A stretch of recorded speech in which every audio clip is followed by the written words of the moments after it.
The bitter wind howled across the empty plains, carrying ice and fury. Snow swirled in violent eddies, erasing the world beyond a few feet of visibility. The stagecoach lurched through the growing drifts, its wheels struggling against the accumulating snow. Inside, Abigail Porter clutched her small medical bag to her chest, knuckles white with cold and fear. "How much farther to Red Pine?" she called to the driver, her voice nearly lost in the wind's wail. The reply came back fractured. "Can't say, ma'am. Trail's disappearing. Should never have left Cheyenne in this weather." Another violent lurch. The horses screamed. Then came the sickening tilt as the stagecoach slid sideways off what remained of the trail.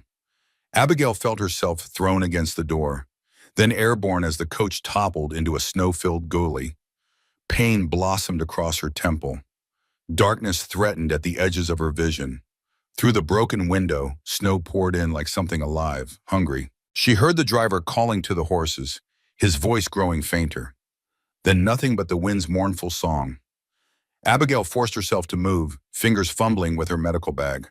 A small lantern, matches wrapped in oilcloth, her surgical scissors to cut away the canvas of the overturned coach.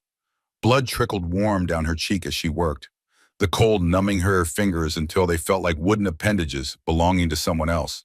She found the driver half buried in snow, his leg bent at an unnatural angle. Despite her efforts, his pulse faded beneath her fingertips as the blizzard raged around them. Abigail whispered a prayer, then turned to face her own survival. The horses had broken free, disappearing into the white void. She gathered what supplies she could salvage: her medical bag, a woolen blanket from her trunk, a small wooden box wrapped carefully in oilcloth, and the letter that had brought her to this wilderness. The paper was already stiff with frost at the edges as she tucked it inside her coat, close to her heart. Using the broken pieces of the stagecoach for a shelter, Abigail burrowed into the snow, creating a small cave against the wind. As darkness fell, the temperature plummeted further. She thought of Boston, of the hospital where she'd worked until its doors closed 2 months ago, of her sister's grave, the fresh dirt still unsettled when Abigail had stood there last, making her decision. "I won't die here," she whispered to the darkness, her breath crystallizing in the frigid air. "Not before I fulfill my promise." The letter crinkled against her chest. She knew its contents by heart after reading it so many times during her journey west. "Dear Miss Porter, I write in response to your inquiry with the Western Bride Society. My name is Nathaniel Thorne, a carpenter with a small homestead 2 miles outside Red Pine, Wyoming territory. I have a daughter, Catherine, age 8, who has been without a mother for 3 years now. I can offer a sturdy home, honest work, and the promise that you will be respected as my wife and Catherine's mother. The winter is harsh, but spring in the mountains brings beauty that cannot be described, only witnessed. If you find these terms agreeable, passage can be arranged from Boston to Cheyenne, then by stagecoach to Red Pine. Please respond at your earliest convenience. Respectfully, Nathaniel Thorne." Simple words, plainly stated. Yet they had offered Abigail what Boston no longer could: purpose, a future, a chance to start anew. After Emily's death, after the hospital closed, what choice did she have? 26 years old, unmarried, with skills that frightened as many as they impressed. A woman who had seen too much death during the war to be comfortable company in peaceful drawing rooms. Darkness deepened. The cold penetrated her makeshift shelter despite the blanket. Abigail forced herself to stay awake, knowing that sleep in such temperatures would be her last. She recited surgical procedures in her mind, listed bones and organs, recalled patients saved and lost.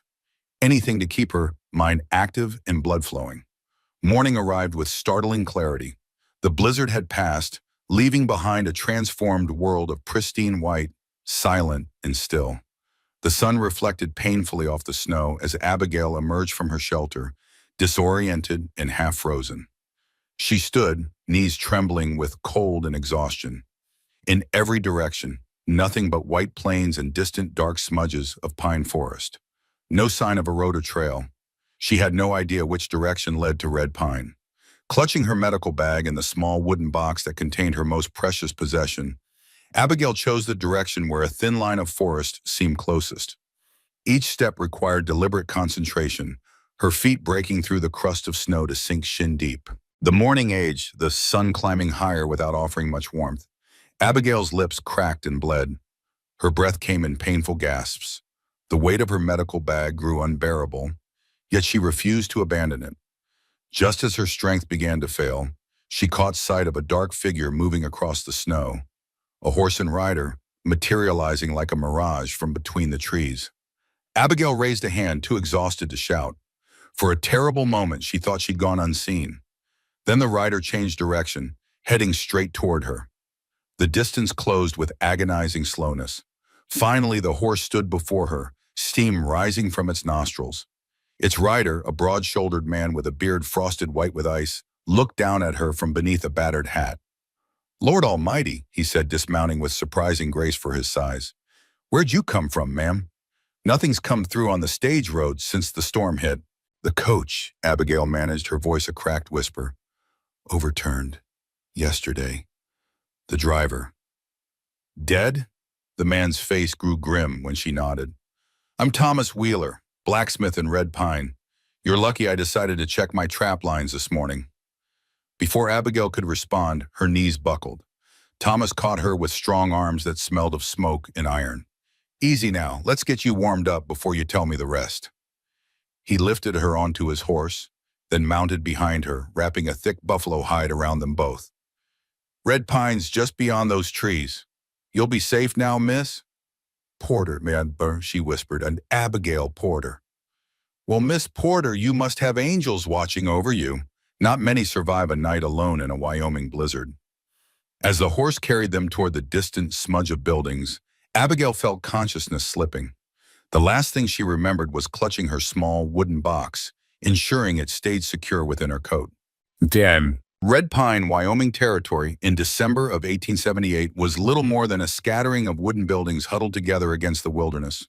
A general store, a blacksmith's forge, a small church, a saloon, and 24 houses connected by snow-packed paths rather than proper streets. Abigail woke in a small room above the blacksmith's shop, the air warm and heavy with the scent of coal and hot metal from below. A gray-haired woman with kind eyes was placing another log in the small stove. "There you are," the woman said, noticing Abigail's open eyes. "I'm Martha Wheeler, Thomas's wife. You've been asleep since he brought you in yesterday." "Yesterday?" Abigail tried to sit up, then winced as pain bloomed across her temple. "Easy now. You've got a nasty cut there, though I cleaned it best I could. Thomas says you're lucky to be alive." Memory returned in fragments. The overturned stagecoach, the driver's fading pulse, the long night buried in snow. "My belongings," Abigail began, "safe and sound." Martha gestured to the corner where Abigail's medical bag and the wooden box sat atop her small trunk. "Thomas rode out with some men to recover what they could from the coach. They buried the poor driver and brought back your things." Relief flooded through her. "Thank you. I can't begin to repay your kindness." "No need for that." Martha poured a cup of steaming broth and helped Abigail sit up to drink it. "Though I am curious what brings a lady like yourself to Red Pine, especially in December." Abigail hesitated, then reached for her coat draped at the foot of the bed. From the inner pocket, she withdrew the letter, now wrinkled and water-stained, but still legible. "I've come to marry Nathaniel Thorne," she said, surprised at how the words caught in her throat. "He has a homestead outside town with a daughter named Catherine." Martha's expression shifted, something unreadable passing behind her eyes. "I see," she said after a moment. "Nathaniel's place is about 2 miles north of town. A fine carpenter, keeps to himself mostly. His wife Hannah passed some years back." "Yes, the letter mentioned his daughter has been motherless for 3 years." Martha nodded slowly. "Catherine's a special child, bright as a new penny, looks just like her mother around the eyes." She stood, smoothing her apron. "You rest today. Thomas can take you out to the Thorne place tomorrow, if the weather holds." That night, lying in the small bed beneath thick quilts, Abigail held the wooden box on her chest, running her fingers over its polished surface. She opened it carefully, and soft music filled the room, a delicate melody she knew by heart. Her sister's music box, the last gift from their father before he died. Emily had loved this melody, had hummed it during her final days as consumption slowly claimed her. If only Abigail had recognized the symptoms sooner. If only she hadn't been so absorbed in her work at the hospital. If only. She closed the box, silencing the music. Regrets would not bring Emily back, just as they would not bring back the countless soldiers she couldn't save during the war. All she could do now was move forward, fulfill her purpose, find a new beginning in this harsh, beautiful wilderness. Tomorrow she would meet Nathaniel Thorne and his daughter. Tomorrow she would begin whatever life awaited her as a frontier wife. She traced her finger over the letter one more time before folding it away. Sleep came slowly, accompanied by the distant howl of wolves beyond the town's edges. Morning brought clear skies and bitter cold. Thomas Wheeler helped Abigail into a small sleigh, tucking buffalo robes around her legs while Martha added a stone hot from the forge to keep her feet warm. Road to Thorne's place should be passable, Thomas said, checking the harness on his sturdy dray horse. Snow's deep but packed down enough for the runners. I've already sent word with young Billy that you're coming, Martha added, handing Abigail a basket covered with a cloth. Some bread and preserves. A small welcome gift. Thank you both, Abigail said, emotion tightening her throat. I don't know what would have happened if— No need for that, Thomas interrupted gently. We look after our own here in Red Pine. Soon enough, that'll include you. As they pulled away from the blacksmith shop, Abigail felt the town's few residents watching. A woman swept the boardwalk in front of the general store, pausing to study the sleigh. Two men outside the saloon tipped their hats with curious expressions. Don't mind them, Thomas said, following her gaze. New faces are rare in winter, especially a young lady's. Word travels fast in a small town. They know where I'm going? Why I'm here? Thomas chuckled. Most likely, though I'd wager there'll be some surprise when you arrive at Thorne's place. Something in his tone made Abigail look at him sharply. Why do you say that? The blacksmith's expression became carefully neutral. Just that Nathaniel keeps to himself mostly. Been that way since Hannah passed. Before Abigail could question him further, the sleigh rounded a bend and left the small town behind. The landscape opened into a vast white plain dotted with stands of pine. Mountains rose in the distance, their jagged peaks scraping a sky so blue it almost hurt to look at it. The silence felt profound after the constant noise of Boston. No carriages, no street vendors, no press of humanity. Just the soft shush of sleigh runners on snow and the rhythm of the horses' hooves. Beautiful, isn't it? Thomas said, noticing her wide-eyed gaze. Different kind of beauty than back east, I imagine. Yes, Abigail breathed. It feels untouched somehow. That it is, though it tries its best to touch you back, usually with teeth or claws. He chuckled at his own joke. Winter's the hardest time. Food gets scarce. Temperatures drop so low your breath freezes in your beard. But come spring, he smiled beneath his frost-rimmed mustache. Well, that makes the struggle worthwhile. They traveled in companionable silence for a time, the sleigh following what Abigail assumed was a road, though it appeared indistinguishable from the surrounding terrain beneath its blanket of snow. There it is, Thomas said eventually, pointing ahead. Thorne's place. Abigail leaned forward, heart quickening. A small homestead appeared in the distance, a modest log house with a gently sloped roof currently laden with snow. Smoke rose in a thin column from the stone chimney. Behind the main house stood a small stable and what appeared to be a workshop. The entire property was nestled at the edge of a pine forest that stretched up into the foothills. As they drew closer, Abigail noticed details. The careful construction of the porch that wrapped around two sides of the house, the neatly stacked firewood beneath a lean-to, the carved shutters flanking each window. Everything spoke of skilled hands and attention to detail. The sleigh crunched to a halt in the swept yard. Before Thomas could help her down, the front door opened. A tall man stepped onto the porch, wiping his hands on a cloth tucked into his belt. His face was partially obscured by a neatly trimmed beard, but Abigail could see deep-set blue eyes studying her with obvious confusion. Thomas helped her from the sleigh. Nathaniel, he called, got someone here to see you. This is Miss Abigail Porter. Nearly lost her in the blizzard 2 days back. The man, Nathaniel Thorne, stepped down from the porch slowly, his gaze never leaving Abigail's face. He was lean rather than broad, with carpenter's hands and the straight posture of a man accustomed to physical labor. A scar traced a pale line from his left temple into his hairline. Miss Porter, he said, his voice deep and cautious.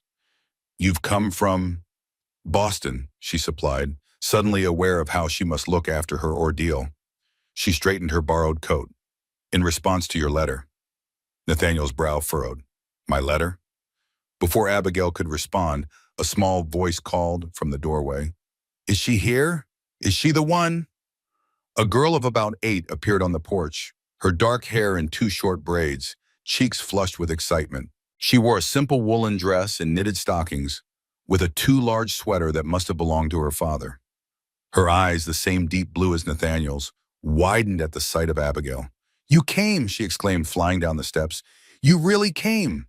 Nathaniel caught his daughter by the shoulders before she could crash into Abigail. Catherine, he said, his voice carrying a warning, what do you know about this? The girl looked up at her father, a mixture of defiance and guilt crossing her face. I did it, Papa. I wrote to the lady company in Boston. A heavy silence descended, broken only by the soft nickering of Thomas's horse. Abigail felt a cold that had nothing to do with the winter air. She reached into her coat, withdrawing the letter with trembling fingers. You didn't write this? She asked Nathaniel. He took the letter, scanning its contents with growing disbelief. No, ma'am, I did not. His gaze shifted to his daughter, who was now studying her boots intently. Catherine Grace Thorne, what have you done? The girl raised her chin, a picture of childish determination despite her father's stern tone. You needed a wife, and I needed a mother. Miss Eliza showed me the magazine with the bride company. I took one of your papers and copied your writing. Thomas Wheeler cleared his throat. Perhaps I should head back to town now. Nathaniel ran a hand through his hair, clearly struggling between anger and embarrassment. No, stay a moment, Thomas. He turned back to Abigail. Miss Porter, I don't know what to say. I'm sorry for the deception, though I had no part in it. Abigail felt the ground shift beneath her, all the careful planning, the long journey, the night in the blizzard, all because of a child's deception. She swallowed hard, forcing composure into her voice. I understand, Mr. Thorne. Clearly there's been a misunderstanding. Catherine stepped forward, breaking free from her father's hold. But you can still stay, can't you? You came all this way. She looked up at Abigail with pleading eyes. Did you bring anything for headaches? Papa gets them something awful, and the store medicine doesn't help much. Catherine, Nathaniel admonished, but Abigail raised a hand. It's all right, she knelt to the child's level, despite the protest of her cold-stiffened joints. I was a nurse during the war, and after. I have medicines for many ailments. Catherine's face lit up. See, Papa? She's perfect. Nathaniel's expression darkened. Go inside now, Catherine. We need to discuss this with Mr. Wheeler. The girl's face fell, but she obeyed, casting one last hopeful glance at Abigail before disappearing into the house. When she was gone, Nathaniel turned to Thomas. Can you take Miss Porter back to town? I'm sure Martha can help her arrange passage back east when the weather permits. Thomas shifted uncomfortably. Trails to Cheyenne won't be clear for at least 2 weeks, Nathaniel. Not after that blizzard. There must be somewhere she can stay until then. Abigail found her voice. Mr. Thorne, I don't mean to impose, but I've traveled quite far. I've sold my home in Boston. I have nowhere to return to. Nathaniel's expression remained closed. I'm sorry for your difficulties, Miss Porter, but I did not invite you here. I cannot be responsible for. The wind picked up suddenly, cutting through Abigail's coat. In the distance, dark clouds were gathering over the mountains. Another storm coming, Thomas observed, won't make it back to town before it hits. He looked meaningfully at Nathaniel. Wouldn't be right to attempt it. Nathaniel's jaw tightened as he glanced at the approaching clouds. After a long moment, he nodded once curtly. You can stay until the storm passes, Miss Porter. I have a small sewing room off the kitchen. It's not much, but there's a cot. Thank you, Abigail said quietly. Thomas helped bring her trunk and bags onto the porch. I'll come back when the weather clears, he promised. Then, with a significant look at Nathaniel, do right by her, Thorne. As the sleigh pulled away, Abigail stood on the porch beside a man who clearly wished she were anywhere else. Snow began to fall, delicate flakes that belied the storm's approach. You'd better come inside, Nathaniel said finally. Catherine will be beside herself with excitement, despite the trouble she's in. He held the door for her, and Abigail stepped into the home that, only hours before, she had believed would be hers. The interior of the Thorne home was surprisingly warm, both in temperature and appearance. The main room served as both kitchen and living area, dominated by a large stone fireplace where a kettle hung over glowing coals. A sturdy table with 4 chairs occupied one corner, while a small sitting area with 2 rocking chairs faced the fire. Shelves lined one wall, filled with books, more than Abigail would have expected in a frontier home. Everything spoke of careful craftsmanship: the smooth plain floorboards, the carved mantelpiece, the elegant curves of the rocking chairs. This was not just a house, but a home built by skilled hands. Catherine sat at the table, chin propped on her hands, her expression brightening when Abigail entered. Nathaniel followed, carrying her trunk with ease. "The sewing room is through there," he said, nodding toward a doorway covered by a heavy curtain. "I'll bring in more firewood. The stove in there hasn't been lit in some time." While he stepped back outside, Catherine approached Abigail cautiously. "Are you very angry?" she asked. "About the letter?" Abigail considered the child before her, not just the architect of a deception that had altered the course of her life, but a girl who had lost her mother and taken extraordinary measures to fill that void. "I'm not angry," she said finally. "Surprised, certainly, but not angry." Relief washed over Catherine's face. "I knew you'd understand. Are you really a nurse? Can you fix people like doctors do?" "In many ways, yes. I worked in a hospital in Boston until recently." "Mama died of lung sickness," Catherine said matter-of-factly, though her eyes darkened with old grief. "The doctor from town came, but he couldn't help her." Before Abigail could respond, Nathaniel returned with an armload of firewood. He paused, taking in the scene before him. "Catherine, help Miss Porter get settled while I start the stove in the sewing room." His tone brooked no argument. The sewing room proved to be a small but pleasant space, with a narrow window overlooking the pines behind the house. A small cast-iron stove stood in one corner, and shelves lined with fabric, thread, and mending tools occupied another. The promised cot had been set up along one wall. Nathaniel knelt to light the stove, his movements efficient but tension evident in every line of his body. When the fire caught, he stood, careful not to meet Abigail's eyes. "It should warm up quickly. There's extra blankets in the chest there." He hesitated, then added stiffly, "We eat supper at 6. You're welcome to join us." "Thank you, Mr. Thorne." He nodded once, then left, closing the curtain behind him. Through the fabric, Abigail heard him speaking quietly but firmly to Catherine. Though she couldn't make out the words, the tone made clear that the girl was being reprimanded for her deception. Left alone, Abigail sank onto the edge of the cot, the events of the past days finally overwhelming her. The near-death experience in the blizzard, the rescue, and now this, a destination reached only to find herself unwelcome. She pressed her hands to her face, willing back tears of exhaustion and disappointment. No, she would not succumb to self-pity. She had survived worse: the chaos of battlefield hospitals, the loss of her sister, the closing of the Boston hospital that had been her purpose for so long. This was merely another obstacle to overcome. She unpacked her most essential belongings, including her medical bag. The familiar tools inside provided comfort: surgical scissors, rolls of clean bandages, bottles of tinctures and remedies she had prepared herself. Whatever happened next, these skills remained hers. The small music box she placed carefully on the room's single shelf, running her fingers over its polished surface. Emily had loved this melody, Shenandoah, an old folk tune their father had sung to them as children. The storm arrived in full force as darkness fell. Wind howled around the corners of the house, rattling the shutters. Snow accumulated quickly, transforming the window into a canvas of swirling white. Despite the inclement weather outside, the small room had grown pleasantly warm, testifying to the house's solid construction. At precisely 6 o'clock, a soft knock came at the curtained doorway. Catherine peered in, her earlier exuberance subdued but not extinguished. "Supper's ready," she said. "Papa made stew." Abigail followed the girl to the main room, where Nathaniel stood at the stove, ladling thick stew into 3 bowls. The table had been set with simple but clean dishware, and a loaf of bread sat in the center beside a small crock of butter. The meal began in uncomfortable silence. Catherine kept glancing between the adults, her expression hopeful despite the tension. Finally, she could contain herself no longer. Miss Porter, did you bring anything special with you from Boston? Abigail, grateful for the break in silence, smiled at the girl. A few things, some books, my medical supplies, and a music box that belonged to my sister. A music box? Does it play a song? Catherine, Nathaniel interjected, let Miss Porter eat in peace. It's all right, Abigail assured him. Yes, it plays a song called Shenandoah.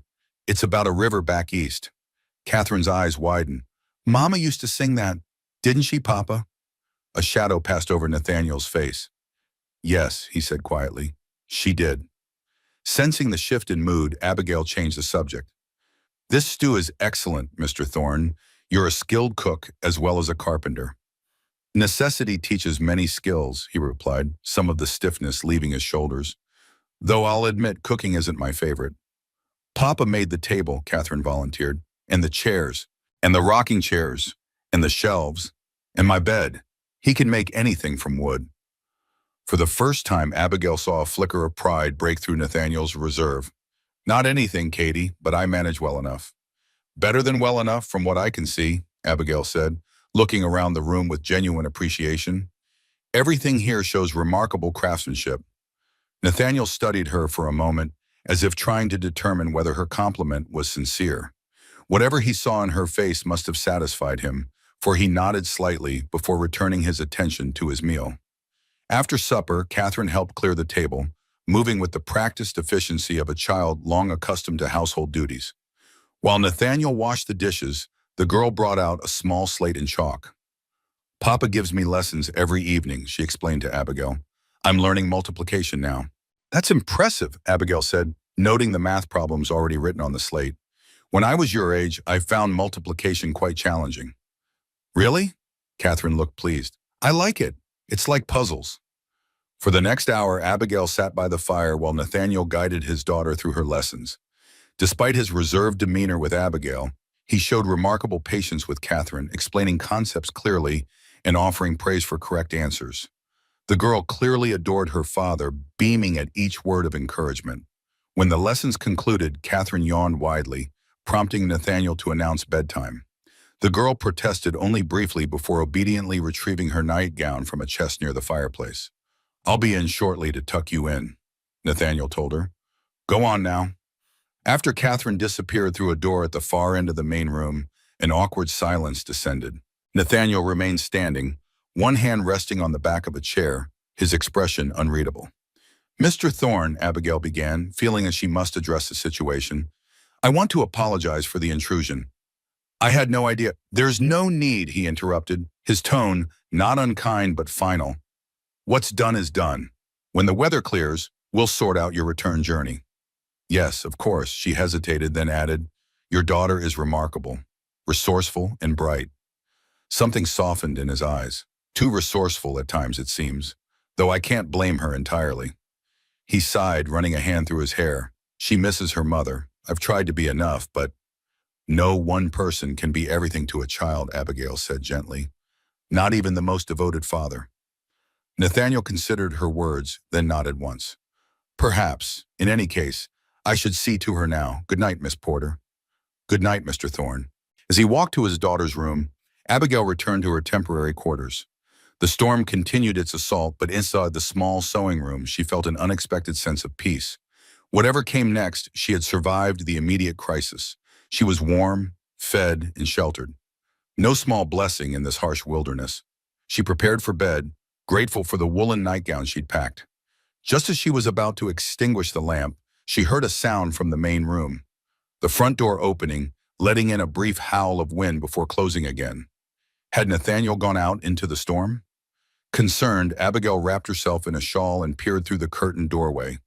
The main room was empty, the fire banked for the night. The front door was indeed closed, but a dusting of snow on the floor suggested it had recently been opened. Returning to her cot, Abigail tried to dismiss her concern. Nathaniel Thorne was clearly a man accustomed to this environment. Whatever had drawn him outside was his business, not hers.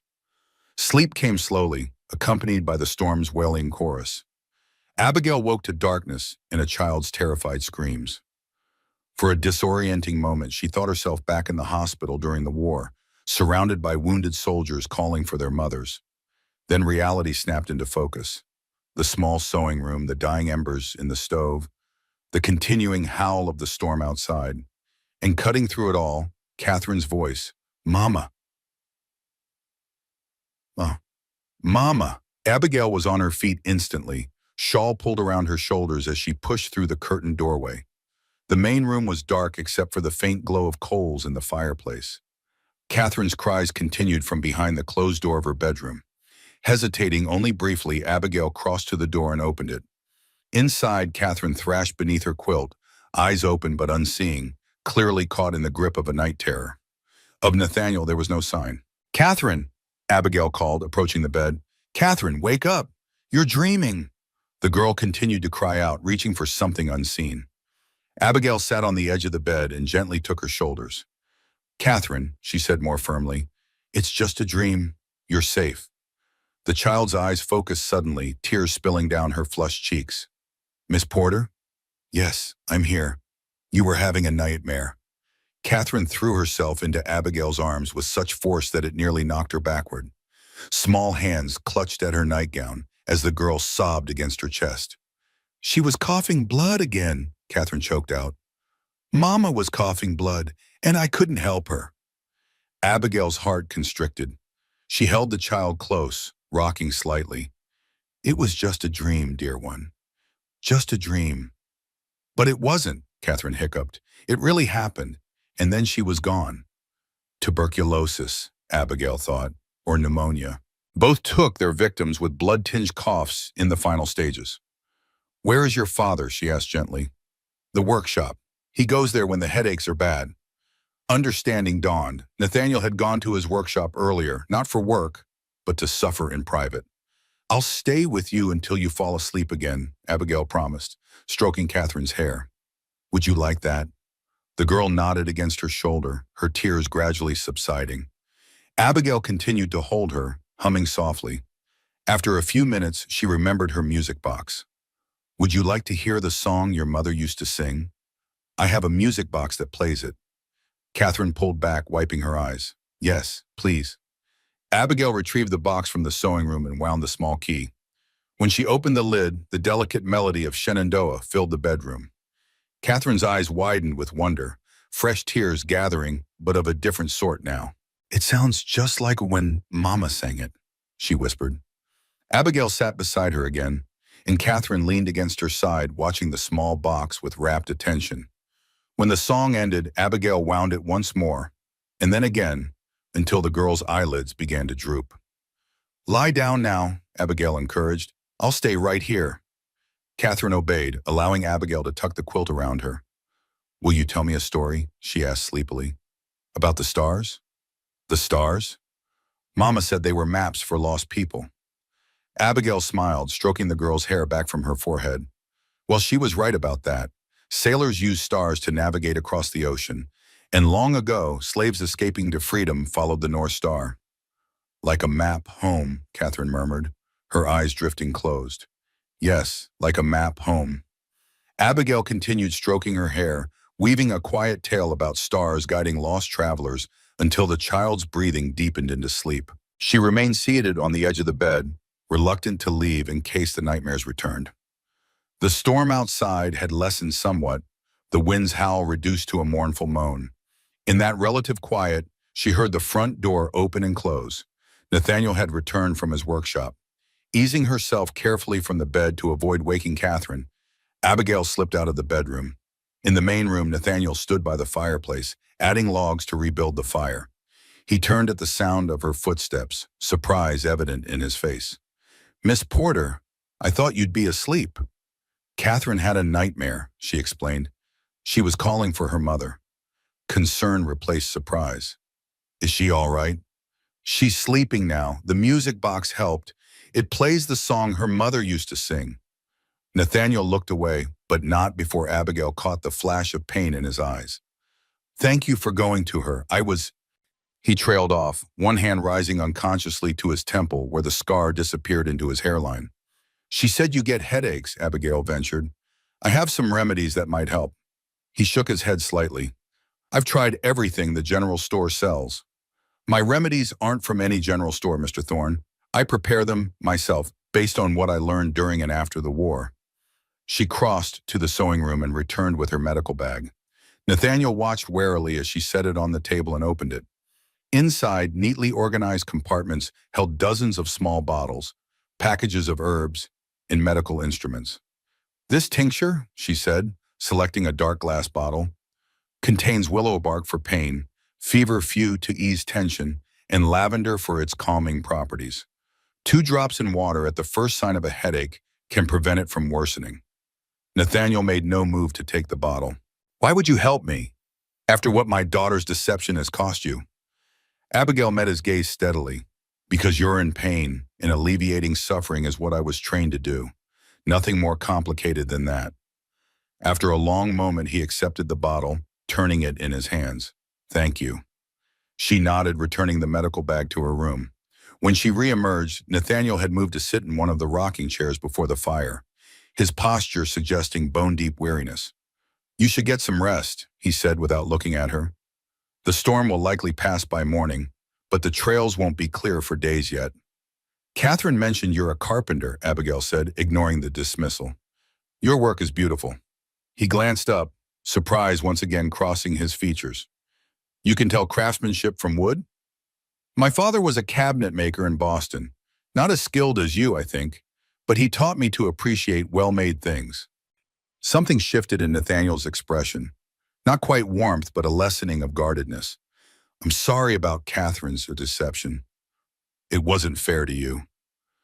Children do what they must to survive grief, Abigail replied softly. I don't blame her. Still, you've come a long way for nothing. Not nothing, Mr. Thorne. I'm alive, which seemed unlikely during that blizzard, and I've met your remarkable daughter. She paused, then added, when the weather permits, I'll find my way. I always have. Nathaniel studied her for a long moment, as if truly seeing her for the first time. Good night, Miss Porter. Good night, Mr. Thorne. Returning to the sewing room, Abigail left the curtain partially open, wanting to hear if Catherine called out again. She wound the music box one last time, letting the familiar melody wash over her before slipping beneath the blankets. Outside, the storm continued to abate, its fury spent. Inside, something had shifted subtly, like the first hint of a thaw after the deepest freeze of winter. Abigail woke to sunlight streaming through the small window and the delicious smell of frying bacon. For a moment, she lay still, orienting herself to her surroundings. The events of the previous day returned in a rush. Catherine's confession, Nathaniel's cold reception, the night terror. She dressed quickly in one of her simpler dresses, grateful that her trunk contained clothing suitable for practical work. After smoothing her hair into a simple knot at the nape of her neck, she ventured into the main room.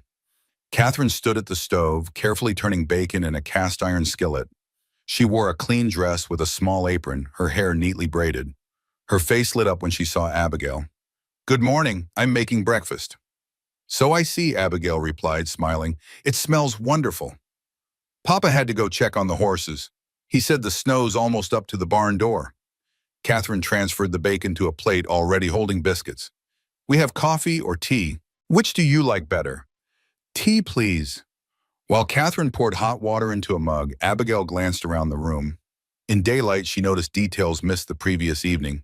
A small bookshelf filled with children's books, a pair of woman's knitting needles stuck in a basket of yarn, a faded daguerreotype on the mantel showing a smiling dark-haired woman.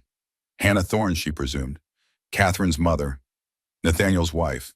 Her gaze fell next on a small desk in the corner, where papers were stacked neatly beside an inkwell. One document lay open, the handwriting matching that of the letter that had brought her to Wyoming. Catherine had done a remarkable job of copying her father's script. The front door opened, letting in a blast of cold air along with Nathaniel. He stamped snow from his boots, his breath visible in the chill. When he saw Abigail standing by the fire, he nodded in greeting. Miss Porter, I trust you slept well after Catherine's excitement? Yes, thank you. She's been kind enough to prepare breakfast. Has she? He hung his coat on a peg by the door, then moved to inspect his daughter's work. Well done, Katie, though I see you've used all our bacon. It's company breakfast, Catherine explained seriously. Miss Eliza says you always give guests the best you have. A small smile touched Nathaniel's lips. Miss Eliza's usually right about such things. He turned to Abigail. I've checked the trail to town. It's passable, though difficult. Thomas will likely come to check on us today or tomorrow. The message was clear. Her stay had a defined endpoint. Breakfast passed pleasantly enough, with Catherine carrying most of the conversation. She told Abigail about her lessons, her favorite books, and the pine marten that sometimes visited the woodpile. And in summer, we grow peas and carrots and potatoes, she continued between bites of biscuit. But the deer eat half of everything unless Papa stays up all night with his rifle. That sounds challenging, Abigail said, noting how Nathaniel watched his daughter with quiet pride despite his reserved demeanor. Papa says anything worth having requires effort, Catherine recited, clearly quoting a familiar maxim. Like my arithmetic. After breakfast, Nathaniel announced he needed to clear more snow from around the barn and workshop. Catherine, show Miss Porter where the dishes go, then start your reading lesson. I'll check your progress when I return. When he had gone, Catherine helped Abigail wash and dry the breakfast dishes. The girl moved with practiced efficiency, clearly accustomed to household tasks beyond her years. Do you do all the cooking? Abigail asked. Catherine shook her head. Papa does most of it, but I help, and I can make biscuits by myself now. That's impressive for someone your age. The girl beamed at the praise. After Mama died, I had to learn lots of things. Papa was sad for a long time. He didn't even go to his workshop. Abigail's heart ached for the child who had shouldered such responsibilities so young. It's very hard to lose someone you love. Did you lose someone? Catherine asked, her perception startling. Yes, my sister Emily. She died last year. Were you very sad? I still am sometimes, but it gets easier with time. Catherine nodded solemnly. That's what Miss Eliza says too, but Papa still gets sad, even though it's been a long time. While Catherine settled at the table with her reading book, Abigail moved to the window, gazing out at the transformed landscape. The storm had left behind a world of pristine white, sculpted by wind into fantastic shapes. The sky above was a clear, piercing blue. In the yard, Nathaniel worked steadily, clearing paths to the outbuildings. The physical labor seemed to come easily to him, his movements fluid and efficient. Despite her situation, Abigail found herself admiring his quiet strength. Turning from the window, she noticed a small cabinet beside the fireplace, its doors slightly ajar. Inside, she glimpsed bottles and jars, a medicine cabinet, most likely. Without thinking, she opened it fully to examine the contents. Most were standard remedies available from any general store: cod liver oil, Dr. Bateman's pectoral drops, Perry Davis painkiller, but her attention was caught by several handwritten labels in a feminine script. For cough, for fever, for sleep. Hannah's remedies, she realized. Homemade treatments prepared by a mother concerned for her family's health. One bottle was nearly empty, its label reading for lungs. Abigail carefully removed the stopper and sniffed the contents. Horehound, honey, and something else she couldn't identify. A standard remedy for respiratory ailments, but likely insufficient for tuberculosis or severe pneumonia. Those were Mama's medicines, Catherine said from directly behind her, making Abigail start. The doctor gave her lots of bottles, but nothing helped. Abigail carefully replaced the bottle. I'm sorry, I shouldn't have pried. It's all right. Catherine peered into the cabinet. Papa keeps them because they were Mama's, but we don't use them anymore. Before Abigail could respond, the front door opened again. Nathaniel entered, bringing with him the sharp scent of colden pine. His gaze immediately fell on the open cabinet and Abigail standing beside it.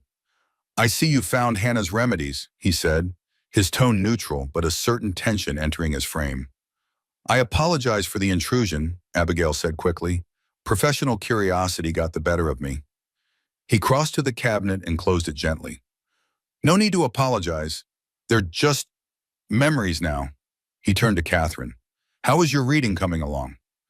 As the girl showed her father her progress, Abigail retreated to the window seat, feeling she had inadvertently crossed a boundary. The contents of that cabinet represented more than just medicines. They were tangible remnants of the woman whose absence still echoed through this home. Throughout the day, Abigail tried to make herself useful without intruding.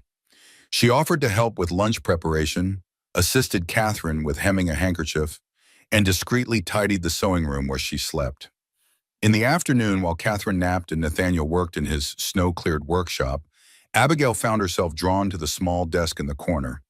The documents there, bills of sale, supply lists, and correspondence, offered glimpses into the practical realities of frontier life.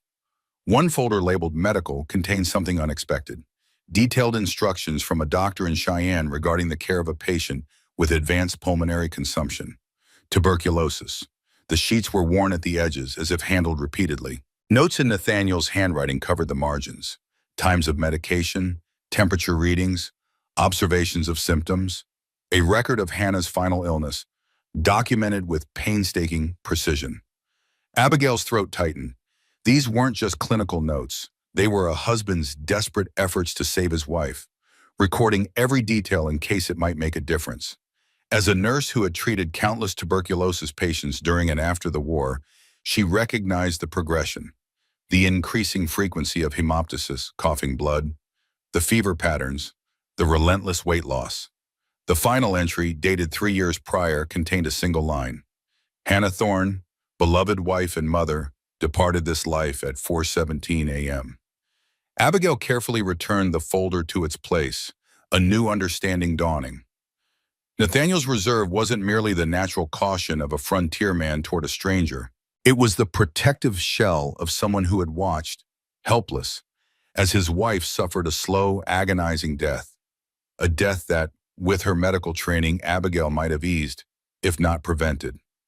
No wonder Catherine had been so determined to bring a nurse into their home. The sudden sound of boots on the porch alerted her to Nathaniel's return. She moved quickly away from the desk, taking up a position by the fire just as the door opened. He entered carrying an armload of wood, which he deposited in the box beside the fireplace. Snow dusted his shoulders and hair, melting quickly in the room's warmth.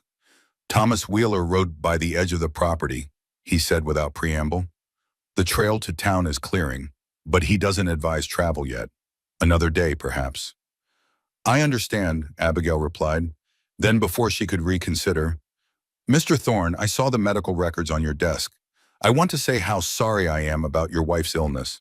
Nathaniel stiffened, his face closing like a door shut against a storm. "Those were private. I know, I apologize for the intrusion. But as a nurse who treated many such cases during the war, Miss Porter," he interrupted, his voice low but intense, "I appreciate your professional interest. But my wife's illness is not a subject for discussion, especially not with someone who will be leaving as soon as the trail's clear." The rebuke stung, but Abigail understood the pain behind it. "Of course, I meant no offense." A tense silence fell, broken only by the crackle of the fire. Finally, Nathaniel sighed, running a hand through his hair. "Forgive my sharpness, Hannah's illness. It's still difficult to discuss." "No forgiveness necessary. I overstepped." He studied her for a moment, then nodded once before turning toward Catherine's room. "I should wake her from her nap, or she'll be up all night." Left alone, Abigail returned to the window seat, watching as the short winter day faded toward dusk. Beyond the cleared yard, the wilderness stretched vast and indifferent, beautiful in its harshness. Somewhere out there lay her future, uncertain, uncharted, but inevitably separate from this place and its inhabitants. The thought brought an unexpected pang of regret. That evening, after Catherine had been put to bed, Abigail found herself alone with Nathaniel in the main room. He sat at his desk, reviewing what appeared to be orders for his carpentry work. She occupied herself with mending a tear in one of her traveling dresses, the only sound the scratch of his pen and the soft pop of the fire. "You mentioned your father was a cabinet maker," he said suddenly, breaking the silence. Surprised, Abigail looked up from her sewing. "Yes, he had a small shop in Boston." "Did you learn the trade?" "No, though I spent many hours in his workshop as a child. I was more drawn to my mother's interests. She was something of an herbalist and healer. It led naturally to nursing." Nathaniel set down his pen, turning slightly to face her. "During the war?" "Yes, I was 18 when the fighting started.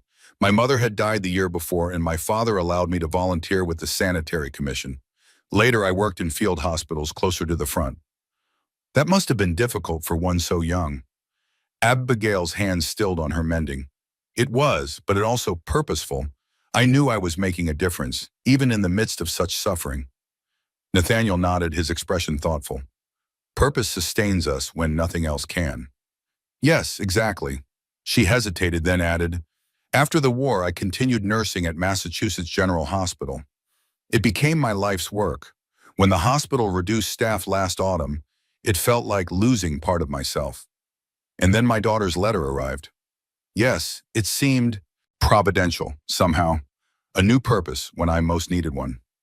Nathaniel's gaze dropped to his hands. I'm sorry for the deception, Miss Porter, and for the position you now find yourself in. Life rarely follows the paths we plan, Abigail said softly. We adapt as best we can. He looked up then, meeting her eyes directly for perhaps the first time since her arrival. Yes, we do. In that moment of shared understanding, something shifted between them. Not friendship, precisely, but a mutual recognition of resilience in the face of life's unexpected turns. The moment passed as quickly as it had come. Nathaniel returned to his papers and Abigail to her mending. But the silence that followed felt different, more comfortable, less strained. Later, as Abigail prepared for bed in the small sewing room, she found herself listening for sounds from the main house. Catherine's peaceful breathing from the bedroom, Nathaniel banking the fire for the night. Simple domestic sounds that she had not realized she missed until now. She wound her music box one last time, letting Shenandoah fill the small room as she slipped beneath the blankets. Tomorrow, perhaps, the trail to town would clear. Tomorrow she would begin plotting her future anew. But tonight, in this unexpected shelter, she allowed herself a moment of peace. Outside, beneath stars sharp as glass in the frozen sky, a lone wolf howled, a sound both beautiful and haunting in its wild solitude. Dawn broke over the Thorne homestead with a crystalline clarity that transformed the landscape into a painter's dream. Frost etched delicate patterns on the windows, and the snow-covered world outside sparkled with diamond brilliance in the early light. Abigail woke to these wonders, momentarily disoriented by the profound silence. In Boston, mornings had meant clattering carriages, vendors' calls, the constant hum of humanity.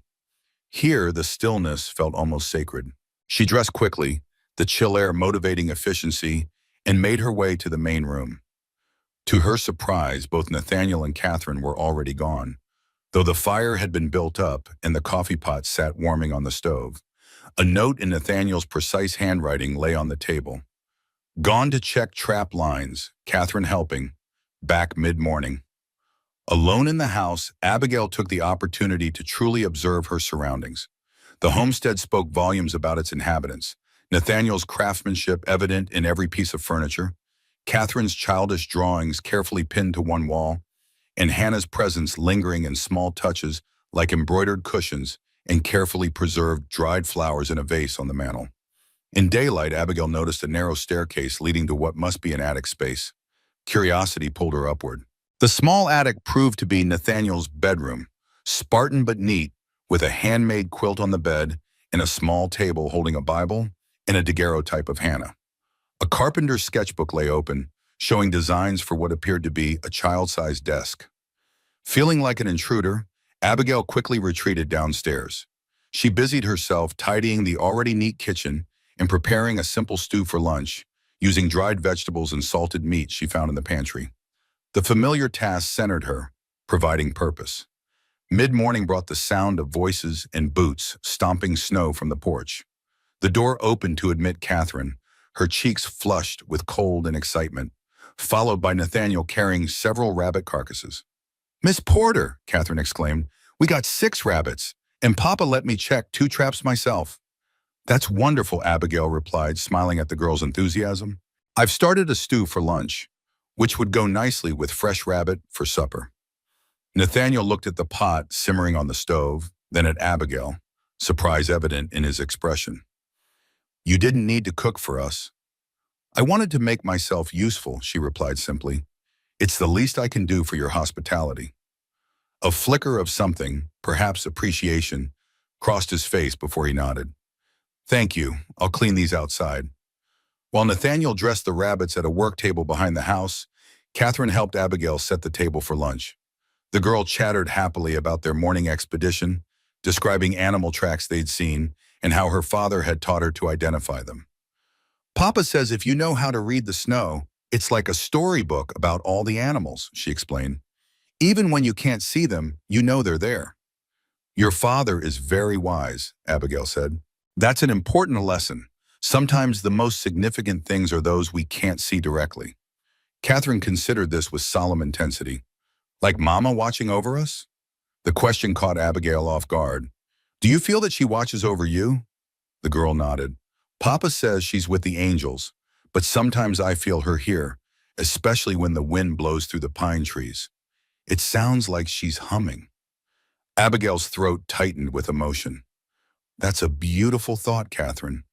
When Nathaniel returned with the dressed rabbits, the three sat down to lunch.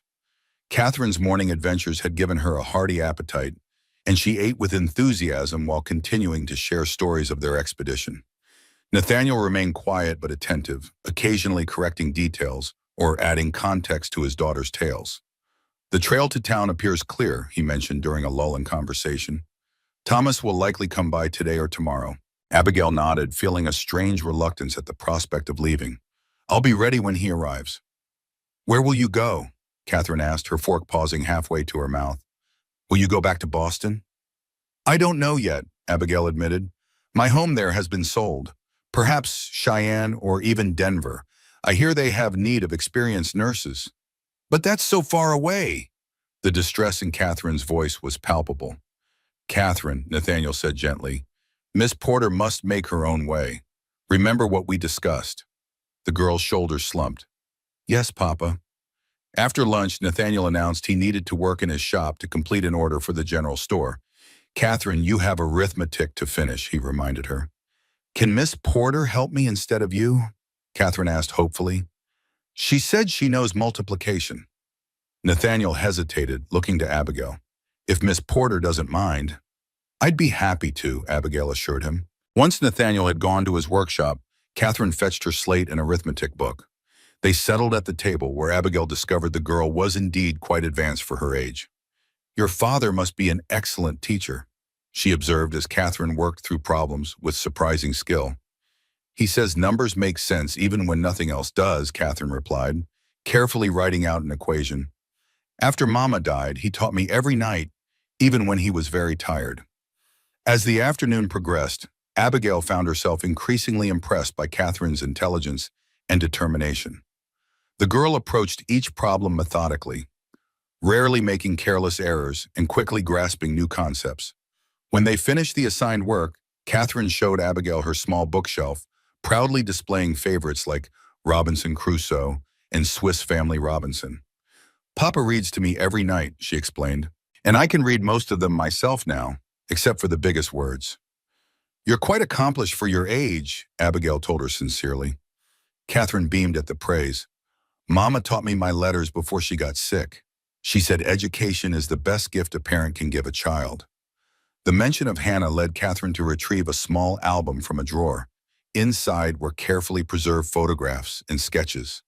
Hannah holding infant Catherine, or so, Hannah and Nathaniel standing before their newly built home.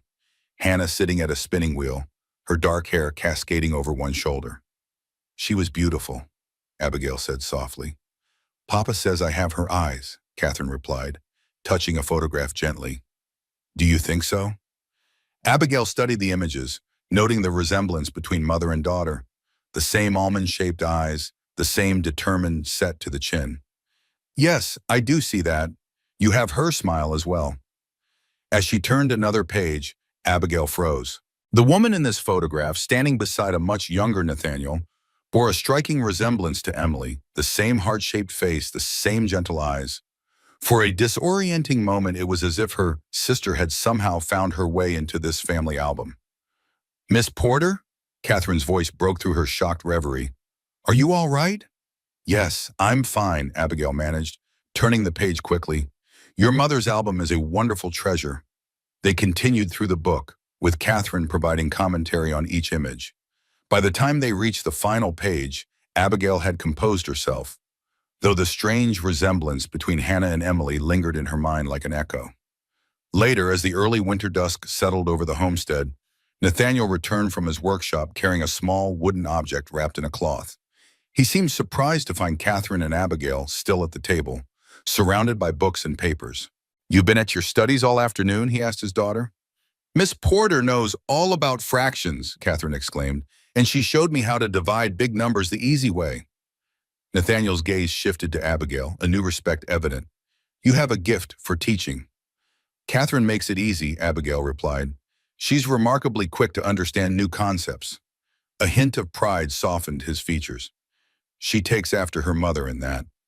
He set the cloth-wrapped object on the table. "I've brought something that needs repair." Catherine pulled back the cloth to reveal Abigail's music box. "You fixed it." "Not yet," Nathaniel corrected. "The mechanism is stuck. I thought Miss Porter might want it working properly for her journey." Abigail was touched by the gesture. "That's very thoughtful of you, Mr. Thorne." He nodded, some of his usual reserve returning. "I'll see to it tomorrow. For now, we should prepare supper." The evening passed pleasantly,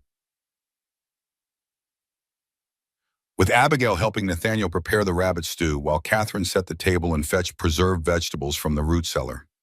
The domesticity of these shared tasks created a sense of harmony that surprised Abigail. For a few hours, it was possible to imagine that this was her life. This home, this chode, this quiet man with his careful ways. After Catherine had been tucked into bed, Nathaniel and Abigail sat before the fire, each occupied with their own tasks.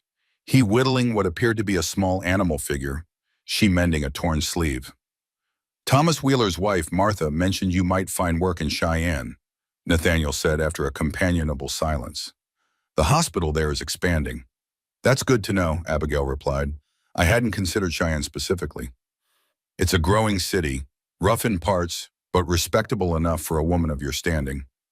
He focused on his carving, thin curls of wood falling to the floor. "You would be safe there." Abigail recognized the concern behind his words. "Thank you. I've learned to be cautious, especially traveling alone." Nathaniel nodded, still not looking up. "The West can be harsh for those unprepared, but you've already survived one blizzard, thanks to Thomas Wheeler's timely arrival, and your own resilience before that." Now he did look at her, his gaze direct. Not many would have survived a night alone in such conditions. The quiet admiration in his voice warmed her more than the fire. Necessity is a powerful motivator. Indeed. He returned to his carving, turning the small piece in his skilled hands. "Catherine has taken to you. She's a remarkable child. You have done well raising her on your own." A shadow crossed his face. "I've done my best, but a girl needs a mother's guidance in many things." "She speaks of Hannah often," Abigail ventured carefully. "It's clear her memory remains vivid in your home." Nathaniel's hand stilled. "I've tried to keep Hannah present for Catherine's sake. Sometimes I wonder if that was wise, keeping grief so close." "Remembrance isn't the same as grief," Abigail said gently. "Catherine needs to know who her mother was, to carry that part of herself forward." He considered her words, then nodded slowly. "Perhaps you're right." After a moment, he added, "I saw you looking at Hannah's album today." Abigail tensed slightly, wondering if he would mention the resemblance she'd noticed. "Catherine showed it to me. It's a beautiful record of your family." Hannah believed in preserving moments. She said time moved too quickly not to catch pieces of it when you could. His voice softened with memory. She would have wanted Catherine to have those images. The conversation lapsed into silence again, but the quality had changed, deeper, more reflective. Outside, snow began to fall once more, large flakes drifting lazily past the window. "Another storm?" Abigail asked, glancing toward the darkness beyond the glass. "Just a light snow, nothing like what you arrived in." Nathaniel set aside his carving, a small rabbit, perfectly proportioned despite its size. "Catherine will be pleased. She's been hoping for more snow for her fort." "Her fort?" "She builds snow structures behind the house, quite elaborate ones with tunnels and chambers. Her own little world." The image of Catherine creating miniature ice palaces brought a smile to Abigail's face. Children have such wonderful imaginations. "Yes," Nathaniel agreed, his expression softening further, "though sometimes it leads to unexpected consequences, such as writing to bride agencies." Abigail couldn't help but laugh softly. "Indeed. For the first time since her arrival, Nathaniel smiled, a genuine expression that transformed his features from merely handsome to something that caught her breath. In that moment, Abigail glimpsed the man he might have been before loss had carved its deep channels through his life. The smile faded quickly, but something of its warmth remained in his eyes. "Good night, Miss Porter. Good night, Mr. Thorne." As she retired to the sewing room, Abigail found herself thinking of Hannah's photographs, of Catherine's eager mind, of Nathaniel's rare smile. This family, broken by loss yet still functioning, still loving, had affected her more deeply than she cared to admit. Tomorrow, perhaps, Thomas Wheeler would arrive to escort her back to town. Tomorrow she would begin the process of rebuilding her life yet again. But tonight she would cherish this unexpected interlude of belonging. The snow continued to fall, a gentle benediction upon the sleeping homestead. Morning brought no sign of Thomas Wheeler, but a letter delivered by a neighbor's son confirmed he would come the following day. The storm had worsened overnight, leaving another 6 inches of fresh snow across the landscape. Catherine was delighted. "Now my fort can have a second story," she declared over breakfast. "Miss Porter, will you help me build it?" Before Abigail could respond, Nathaniel interjected gently. "Miss Porter may prefer to prepare for her departure tomorrow, Katie." "But that won't take all day," Catherine argued. "Please, Miss Porter, just for a little while." Unable to resist the girl's pleading eyes, Abigail agreed. "For a little while, though I warn you I have limited experience with snow architecture." After breakfast, Nathaniel retreated to his workshop to continue work on an order of chairs for the church in Red Pine. Catherine led Abigail outside, properly bundled in borrowed gloves and a woolen scarf. The fort proved to be an impressive structure for one built by a child, a circular wall of packed snow with an entrance tunnel and the beginnings of interior chambers. Catherine directed operations with surprising authority, assigning Abigail the task of packing snow into rectangular blocks while she determined their placement. "Papa helped me start it last week," she explained, carefully positioning a snow brick. "But he says imagination is more important than following plans exactly." "Your father is wise," Abigail said, forming another block. "Though in medicine, we tend to follow procedures quite strictly." Catherine considered this, her breath visible in the cold air. "But don't you sometimes have to try new things if the old ones don't work?" "Yes, that's true. The best doctors and nurses combine careful procedure with creative thinking when necessary. Like Papa with his woodworking. He says sometimes the wood tells him what it wants to be, and it's different from what he planned." Abigail smiled at the child's insight. Exactly like that. They worked together for over an hour, the fort growing more elaborate under Catherine's direction. By the time they finished, it boasted multiple chambers, a watchtower, and even primitive furnishings sculpted from snow. "It's magnificent," Abigail declared, surveying their handiwork. "A palace fit for an ice princess." "That's you," Catherine said, grabbing her hand. "You can be the ice queen, and I'll be the princess, and we'll have adventures together." The simplicity of the child's joy was infectious. Abigail found herself drawn into Catherine's imaginary world, play-acting royal proclamations and defending the fort from invisible invaders. When was the last time she had engaged in such pure, uncomplicated play? Not since Emily had fallen ill, certainly. Perhaps not since childhood itself. They were so engrossed in their game that neither noticed Nathaniel watching from the workshop doorway, his expression a complex mixture of pleasure and pain. Finally, cold and exhaustion drove them inside.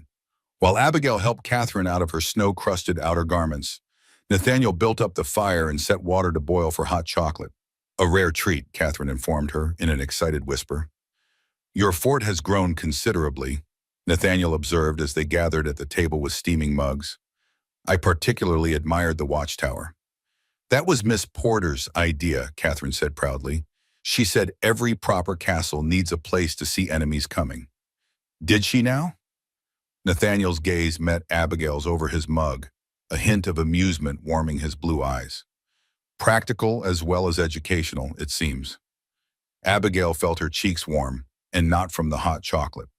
"My brother and I built snow forts as children. The watchtower was always our favorite feature."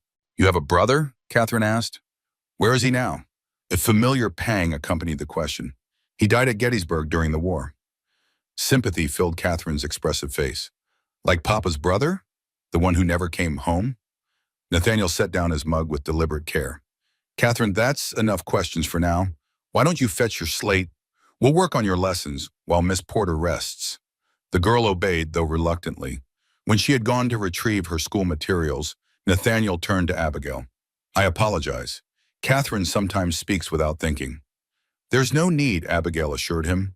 Children are naturally curious, and death is a concept they struggle to understand fully. Still, he hesitated, then added, I'm sorry about your brother. Thank you, it was a long time ago now. She wrapped her hands around her mug, drawing comfort from its warmth. Catherine mentioned you lost a brother as well. Something closed in Nathaniel's expression. Yes, James. He joined the Union Army in '63. We never learned exactly how or where he fell. The pain in his voice resonated with Abigail's own memories of that terrible time. The endless waiting for news, the desperate hope that proved crueler than certainty in the end. I'm sorry, she said simply. Nathaniel nodded once in acknowledgement, then rose as Catherine returned with her slate. We'll work by the fire. You're welcome to rest in your room if you wish.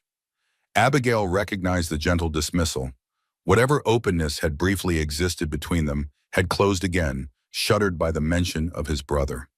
She retreated to the sewing room, where she began the practical task of organizing her belongings for tomorrow's departure.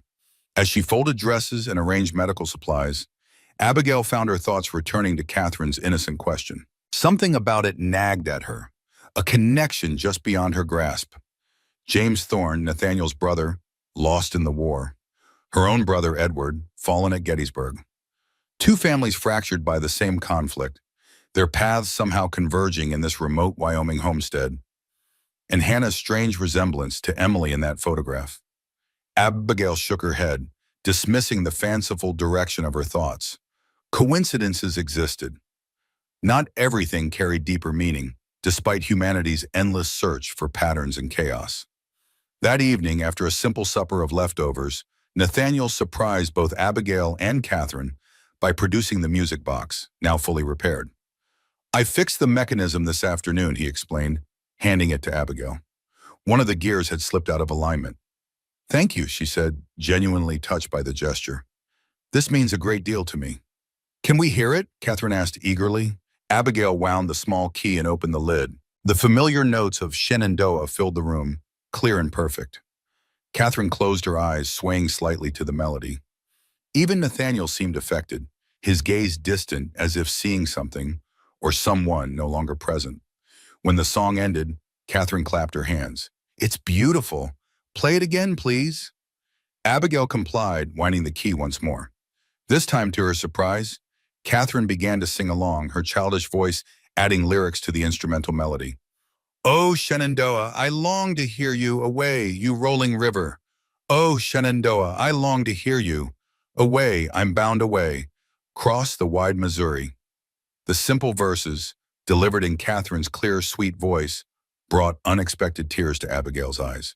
She glanced at Nathaniel and saw his own eyes glistening. That was lovely, Catherine, she said when the song ended. Where did you learn the words? Mama taught me, the girl replied. She said her grandmother sang it when she left Virginia to go west with her new husband. It was a leaving song, but also a new beginning song. Nathaniel cleared his throat. Time for bed, Katie. Say goodnight to Miss Porter. Catherine's face fell. But she's leaving tomorrow. Can't I stay up longer? You'll see her in the morning before she goes. His tone was gentle but firm. With clear reluctance, Catherine bid Abigail goodnight, lingering for an extra moment in the embrace Abigail offered. After the girl had been tucked into bed, Nathaniel returned to the main room, where Abigail stood by the fire, the music box still in her hands. She sings beautifully, Abigail said. She must take after Hannah in that as well. Yes, Nathaniel moved to the mantel, adjusting a small carved figure, a horse in mid-gallop, exquisitely detailed. Hannah would sing that song when Catherine was colicky as an infant. It always soothed her. My father used to sing it to Emily and me, Abigail said softly. It's strange how the same melody can weave through different lives, connecting them. Nathaniel turned to face her fully. Miss Porter, Abigail, I want to thank you for your patience with Catherine these past days. Her attachment to you has grown quickly, perhaps too quickly considering your imminent departure. Children form connections easily, Abigail replied, and Catherine is especially open-hearted. Still, I'm concerned about how she'll react tomorrow. She's experienced enough loss in her young life. The implication was clear. Abigail's departure would be another wound for Catherine to bear. The thought pierced her with unexpected sharpness. I understand, she said carefully. Perhaps it would be best if I left early, before she wakes. Nathaniel shook his head. No, that would only compound the hurt. Catherine needs to learn that goodbyes, while painful, are sometimes necessary. Of course.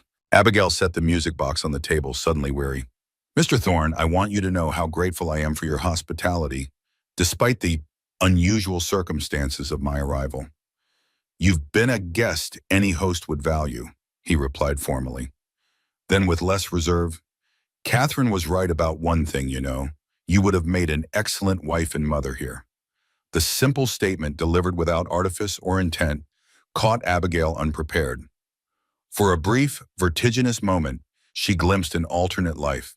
This home, this family, this quiet man with his hidden depths becoming hers to know fully. Thank you, she managed, fighting to maintain her composure. That means a great deal coming from you. Nathaniel held her gaze for a long moment, something unspoken passing between them. Then he nodded once, the gesture somehow conveying both acknowledgement and farewell. Good night, Abigail. Good night, Nathaniel. It was the first time they had used each other's given names. As Abigail retired to the sewing room for her final night at the Thorne homestead, she felt the significance of that small intimacy. A bridge briefly crossed, even as circumstances required them to turn back. Outside, the last of the day's gentle snowfall had ceased. Stars emerged in the clear night sky, their cold brilliance illuminating the transformed landscape. In the morning, Thomas Wheeler would arrive to escort her back to Red Pine, and from there her journey would continue to places unknown. But tonight, for these last few hours, she belonged here, in this unlikely sanctuary that had welcomed her despite everything. Morning arrived with painful brightness, sunlight reflecting off the pristine snow with almost blinding intensity. Abigail woke early, completing her packing with efficient movements born of long practice. By the time she emerged into the main room, Nathaniel was already up, building the fire and brewing coffee. Good morning, and he greeted her, his tone carefully neutral. Thomas sent word he'll arrive after breakfast. There's fresh snow, but the trail is clear. Thank you. Abigail set her packed medical bag near the door. Is Catherine still asleep? Yes. I thought it best to let her rest as long as possible. He poured a cup of coffee and offered it to her. She was restless last night. Abigail accepted the cup, their fingers brushing momentarily in the exchange. Children sense change, even in sleep. They shared a quiet breakfast of cornbread and preserves, the silence between them not uncomfortable but weighted with unspoken thoughts. As Nathaniel cleared the dishes, the sound of small feet padding across the floor announced Catherine's arrival. The girl appeared in her nightgown, hair tousled from sleep, eyes immediately finding Abigail. You're still here, she said, relief evident in her voice. I wouldn't leave without saying goodbye, Abigail assured her. Mr. Wheeler will come after breakfast. Catherine's face fell. I hoped the snow would be too deep for his sleigh. Catherine, Nathaniel said gently, we've discussed this. Miss Porter must continue her journey. But why can't her journey be here? The plaintiveness in the child's voice pierced Abigail's heart. Nathaniel knelt before his daughter, hands resting lightly on her shoulders. Because that's not what was agreed. Now go dress properly to bid Miss Porter farewell. When Catherine had trudged reluctantly to her room, Nathaniel straightened, his expression apologetic. She's taking this harder than I anticipated. Children form attachments quickly, Abigail repeated her words from the previous night, especially to those who show them kindness. It's more than that. Nathaniel hesitated, then continued carefully. Since Hannah died, Catherine has watched me, worried about me in her childish way. I think she believes you could heal more than just physical ailments. The insight stunned Abigail with its perceptiveness and vulnerability. Before she could formulate a response, Catherine returned, dressed but with a muteness set to her small jaw. I have something for you, she announced to Abigail, holding out a folded piece of paper. It's a map to find your way back if you get lost. Abigail accepted the gift, opening it to reveal a child's drawing of the homestead, complete with labeled buildings and a winding path leading from a cluster of squares marked town. Hearts and stars decorated the margins. "This is wonderful," as she said sincerely. "I'll keep it with me always." "Promise?" Catherine's eyes, so like her father's, searched Abigail's face. "I promise." Impulsively, Abigail reached for her medical bag and withdrew a small, carved box containing willow bark for pain relief. She emptied the contents into a paper envelope and handed the box to Catherine. "And this is for you, to remember me by." The girl clutched the small box to her chest. "I won't forget you. Not ever." The sound of sleigh bells outside prevented further conversation. Nathaniel moved to the window, confirming Thomas Wheeler's arrival. "It's time, Katie." The farewell on the porch was brief but emotional. Catherine clung to Abigail with surprising strength, finally releasing her only at Nathaniel's gentle insistence. He helped Abigail into the sleigh, arranging buffalo robes around her for warmth. "Thank you for everything," she said, looking up at him from beneath the sleigh's canopy. "Safe journey, Miss Porter." His formal tone had returned, but his eyes conveyed something warmer. "You will be remembered here." Thomas Wheeler clicked to his horse, and the sleigh pulled away, cutting fresh tracks in the new snow. Abigail looked back once to see Catherine waving vigorously, Nathaniel standing tall beside her, his hand raised in a more restrained farewell. The homestead diminished with distance, finally disappearing around a bend in the trail. Abigail faced forward, blinking away unexpected tears. "Parting's never easy," Thomas observed kindly, "especially from that little one. She's got a way of working into a person's heart." "Yes," Abigail agreed softly, "she does." The journey to town passed largely in silence. Thomas respected her pensive mood, commenting only occasionally on landmarks or changes in the terrain. As they approached Red Pine, he finally broached the subject of her plans. "Martha's been asking after you," he said. "Wonders if you've decided where you're headed next." "I haven't," Abigail admitted. "Perhaps Cheyenne, as Mr. Thorne suggested. I understand they have need of experienced nurses." "That they do." Thomas guided his horse around a drift. "Though if you don't mind me saying so, you seemed right at home out at Thorne's place." Abigail tensed slightly. "That was a temporary arrangement due to circumstances beyond anyone's control." Of course," Thomas nodded sagely. "Just an observation from an old man who's seen a fair bit of life. Sometimes the best arrangements start by accident." Before Abigail could respond, Red Pine came into view, a collection of snow-topped buildings nestled in a valley, smoke rising from chimneys into the clear blue sky. The small settlement looked almost toy-like against the vast wilderness surrounding it. "We'll get you settled at our place until you decide your next move," Thomas said as they approached the town limits. "Martha's already prepared the spare room." "You're very kind," Abigail replied. "I can't thank you enough for all your help." "Nonsense. Looking after each other is how we survive out here." He drew the sleigh to a halt outside his combined home and blacksmith shop. "Besides, it's not often we get a genuine war nurse in our midst. I expect half the town's womenfolk will be seeking your advice before the week is out." Martha Wheeler emerged from the house, her round face creased with a welcoming smile.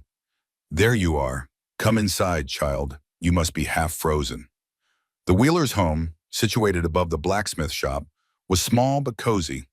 The main room served as kitchen, dining room, and parlor, with a narrow hallway leading to 2 bedrooms. Everything spoke of comfort and long use. Worn but clean furnishings, handmade quilts, a collection of daguerreotypes on one wall showing the couple throughout their decades together. Martha bustled about, preparing tea and setting out fresh bread while Thomas brought in Abigail's trunk. "You'll stay as long as you need," Martha insisted. "It does these old bones good to have young company." "I don't want to impose," Abigail began, but Martha waved away her concerns. "Impose, as if having another woman to talk to in the dead of winter could be an imposition. Now sit and tell me everything about your stay with the Thorns. Catherine as well? And Nathaniel?" Abigail found herself recounting the events of the past days, carefully editing certain aspects. Her growing attachment to Catherine, the moments of connection with Nathaniel. Martha listened attentively, occasionally exchanging glances with Thomas that suggested deeper communication between the long-married couple. "That child," Martha said when Abigail described Catherine's deception with the letter, Bold as brass, just like her mother, Hannah never did anything by halves, and neither does Catherine. You knew Hannah well? Abigail asked. As well as anyone in Red Pine.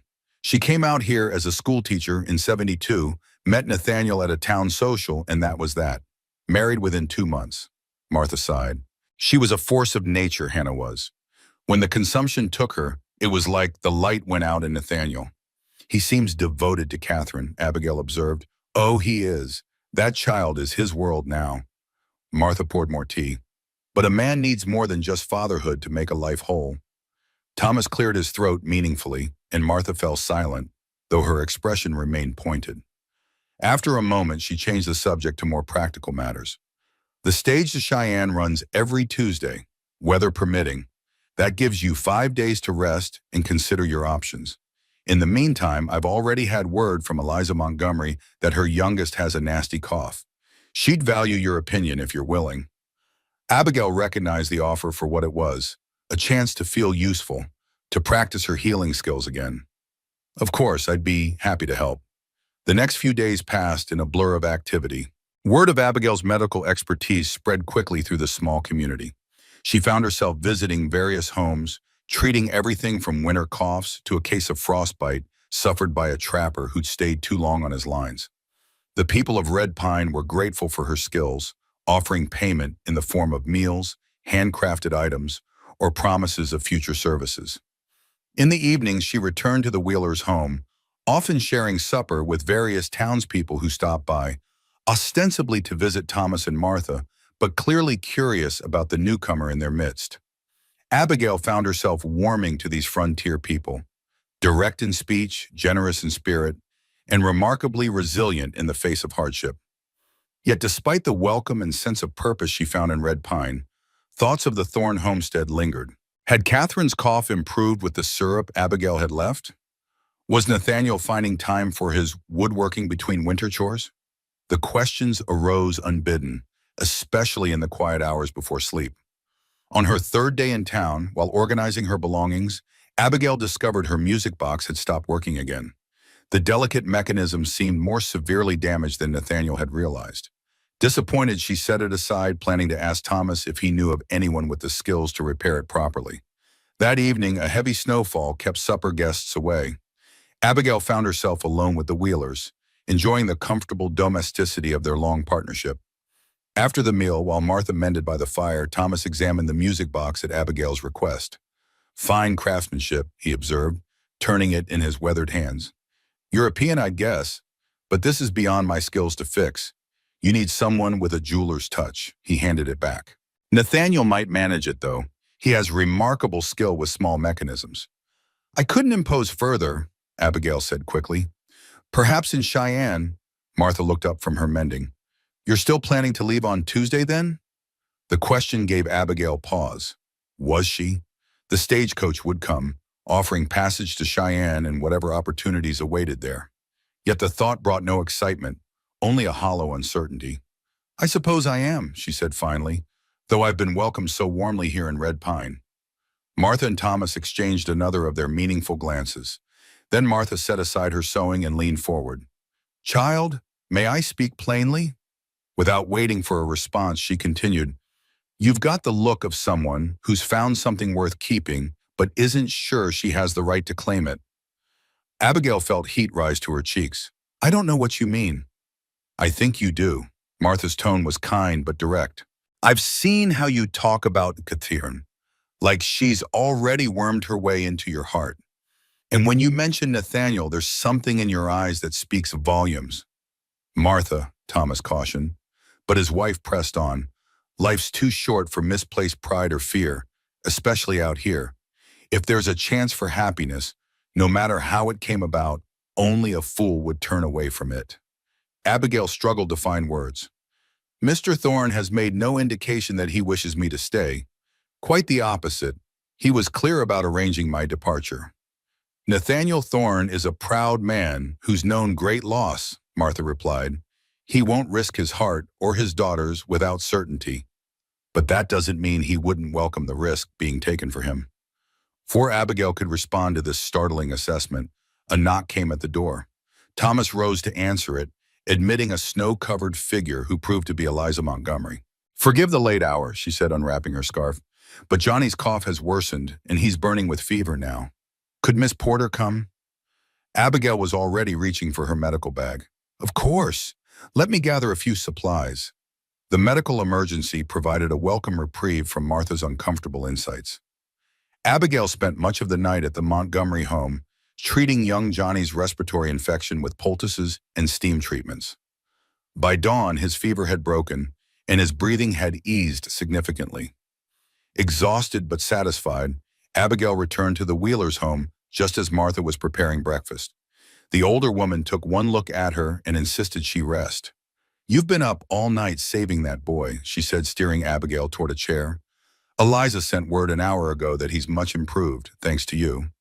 "I'm glad to hear it." Abigail accepted a cup of steaming coffee. "He should recover fully with proper care." "This town needs someone with your skills," Martha observed, setting a plate of biscuits on the table. "Our nearest doctor is in Cheyenne, a journey impossible in winter weather." Abigail smiled tiredly. "Are you offering me a position as town physician, Mrs. Wheeler?" "If I had the authority, I would." Martha sat opposite her. "But I suspect your talents might be even more needed elsewhere." Before she could elaborate, Thomas entered with the mail, a rare delivery in winter, brought by a traveler from Cheyenne. Among the letters was one addressed to Abigail. "How strange," she said, examining the envelope. "No one knows I'm here." The letter bore no return address, only her name in neat, childish script that Abigail immediately recognized. She opened it with fingers that trembled slightly. Inside was a simple drawing of three figures holding hands, a man, a woman, and a child, standing before a house with smoke curling from its chimney. Beneath the drawing, Catherine had written, "Please come home. Papa's headaches are worse, and he misses you too, even if he doesn't say." Abigail stared at the childish plea, emotion tightening her throat. Home. Such a simple word, yet so profound in its implications. "What is it, child?" Martha asked, concern in her voice. Wordlessly, Abigail handed her the drawing. Martha studied it, then passed it to Thomas, who had joined them at the table. "Well," he said after a moment, "seems clear enough to me." "It's a child's wishful thinking," Abigail protested, though something deep within her resonated with Catherine's simple request. "Perhaps," Martha agreed, "but children often see truths adults are blind to." Abigail took back the letter, tracing the careful lettering with one finger. "Even if I wanted to explore the possibility, Mr. Thorne has made no indication that he shares his daughter's wishes." "Hasn't he?" Thomas asked mildly. "A man who repairs your most precious possession? Who speaks of your safety with concern? Who, according to you, said you would have made an excellent wife and mother for his family?" Put that way, Nathaniel's actions did suggest more than mere hospitality. Yet Abigail hesitated, years of self-reliance making her cautious. "I need time to think," she said finally. "Of course you do," Martha patted her hand, "but don't think too long. The stage leaves Tuesday, and some journeys, once begun, are difficult to reverse." Abigail spent the day in quiet contemplation, begging off visitors with the excuse of exhaustion from the night's medical work. In the solitude of her borrowed room, she turned the music box over and over in her hands, as if it might yield answers to her unspoken questions. On impulse, she attempted to open the bottom panel, wondering if she might glimpse the damaged mechanism herself. The panel stuck, then gave way suddenly, revealing not just gears but a small compartment she'd never noticed before. Within it lay a folded piece of paper, yellowed with age. Heart-quickening, Abigail carefully extracted and unfolded the paper. It proved to be a letter, written in a masculine hand she didn't recognize. June 12, 1865. Dear Miss Porter, as promised, I write to inform you of my brother's sacrifice. The surgeons say I have little time left, so I must be brief. Nathaniel did not desert, as the records state. He took my place when my heart condition would have prevented my service. He believed in the Union cause but could not bear for our mother to lose both sons. We traded identities. He became James Thorne, and I, Nathaniel Reed, remained behind. The medal they pin on me belongs to him. The honors they speak of are his. I ask that if you survive this terrible war, you find him someday. Tell him I did not waste the life he preserved with his sacrifice. Tell him I am proud to have been his brother. I leave you my most treasured possession, this music box from our childhood. If you find Nathaniel, I pray the melody will help him remember that even in our darkest hours, beauty endures. With eternal gratitude, James Thorne, Nathaniel Reed. Abigail sat frozen, the letter trembling in her hands. Memories cascaded through her mind, Catherine mentioning Papa's brother who never came home, Nathaniel's pained reaction, his reluctance to discuss James. The coincidences that had nagged at her subconscious suddenly aligned into a pattern too significant to dismiss. James Thorne, the real James Thorne, had been her patient at the field hospital near Appomattox in the war's final days. He had died of heart failure combined with battle wounds, entrusting her with this music box and the truth of his brother's sacrifice. And by some extraordinary twist of fate, she had found her way to that very brother's doorstep. The realization left her breathless. For 3 years, unknown to herself, she had carried this message meant for Nathaniel. The music box had not been Emily's at all. That had been a convenient fiction she'd created after the war, unable to explain its true provenance to her family without revealing the story of identity exchange that might have branded Nathaniel a deserter. And now, here was the truth, preserved in a hidden compartment all this time. A message from beyond the grave that could either heal old wounds or reopen them. Carefully refolding the letter, Abigail tried to collect her thoughts. What should she do with this knowledge? Return to the homestead immediately? Wait for Nathaniel to come to town? The stage to Cheyenne was only 2 days away. Should she board it as planned, leaving this place and its complications behind? No, that option felt impossible now. Whether or not anything came of her growing feelings for Nathaniel and Catherine, she could not leave without delivering James's final message. She owed that much to the dying soldier who had entrusted her with his legacy. Decision made, Abigail sought out Martha and Thomas, who were preparing for the evening meal. I need to return to the Thorne homestead, she announced without preamble. As soon as possible. The Wheelers exchanged glances, but asked no questions. The trail should be clear by morning, Thomas said. I'll take you myself. Thank you. Abigail hesitated, then added, there's something I should explain. She showed them the letter, watching as the understanding dawned on their kind faces. Well, I'll be, Thomas breathed when he finished reading. Nathaniel Reed, I always wondered where he came from, with his educated speech and skilled hands. Different from most who drift out here. You understand what this means? Abigail asked. He didn't desert the army, he sacrificed his identity to save his brother. And now you've been led right to his door, Martha said softly. Some might call that providence. Abigail had never been particularly religious, but in that moment, she found herself inclined to agree. The series of events that had brought her here, Emily's death, the hospital's closure, Catherine's deception, the blizzard, suddenly seemed less like random chance and more like an orchestrated journey. Will you tell him, Thomas asked, about the letter? I must, Abigail replied. It's what his brother wanted. After that, she trailed off, uncertain. After that, Martha said firmly, you'll follow your heart, whatever direction it leads. That night, Abigail carefully packed her belongings, placing the music box and its precious letter in her medical bag, where they would be safe during the journey. As she worked, her mind kept returning to Nathaniel, not as the reserved, grieving widower, but as the young man who had sacrificed his own identity to protect his brother. What kind of man makes such a choice?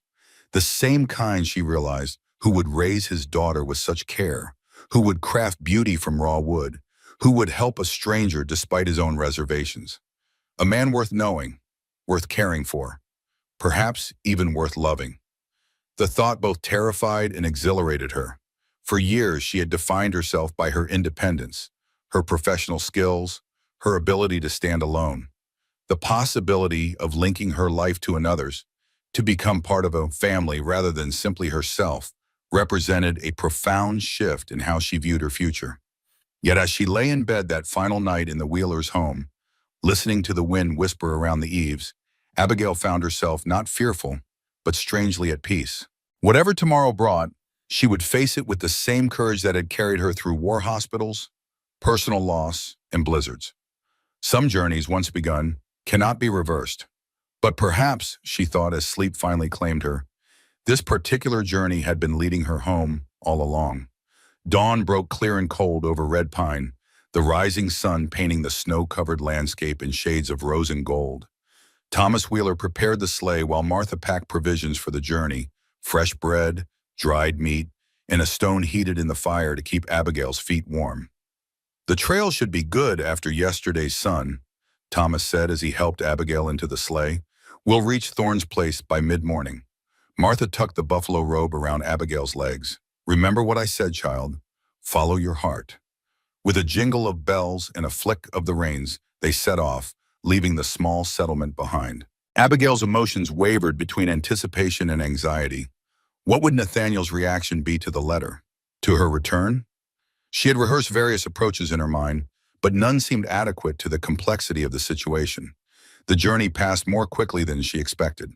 Before she was fully prepared, the Thorne homestead appeared on the horizon, smoke rising steadily from the chimney against the clear blue sky.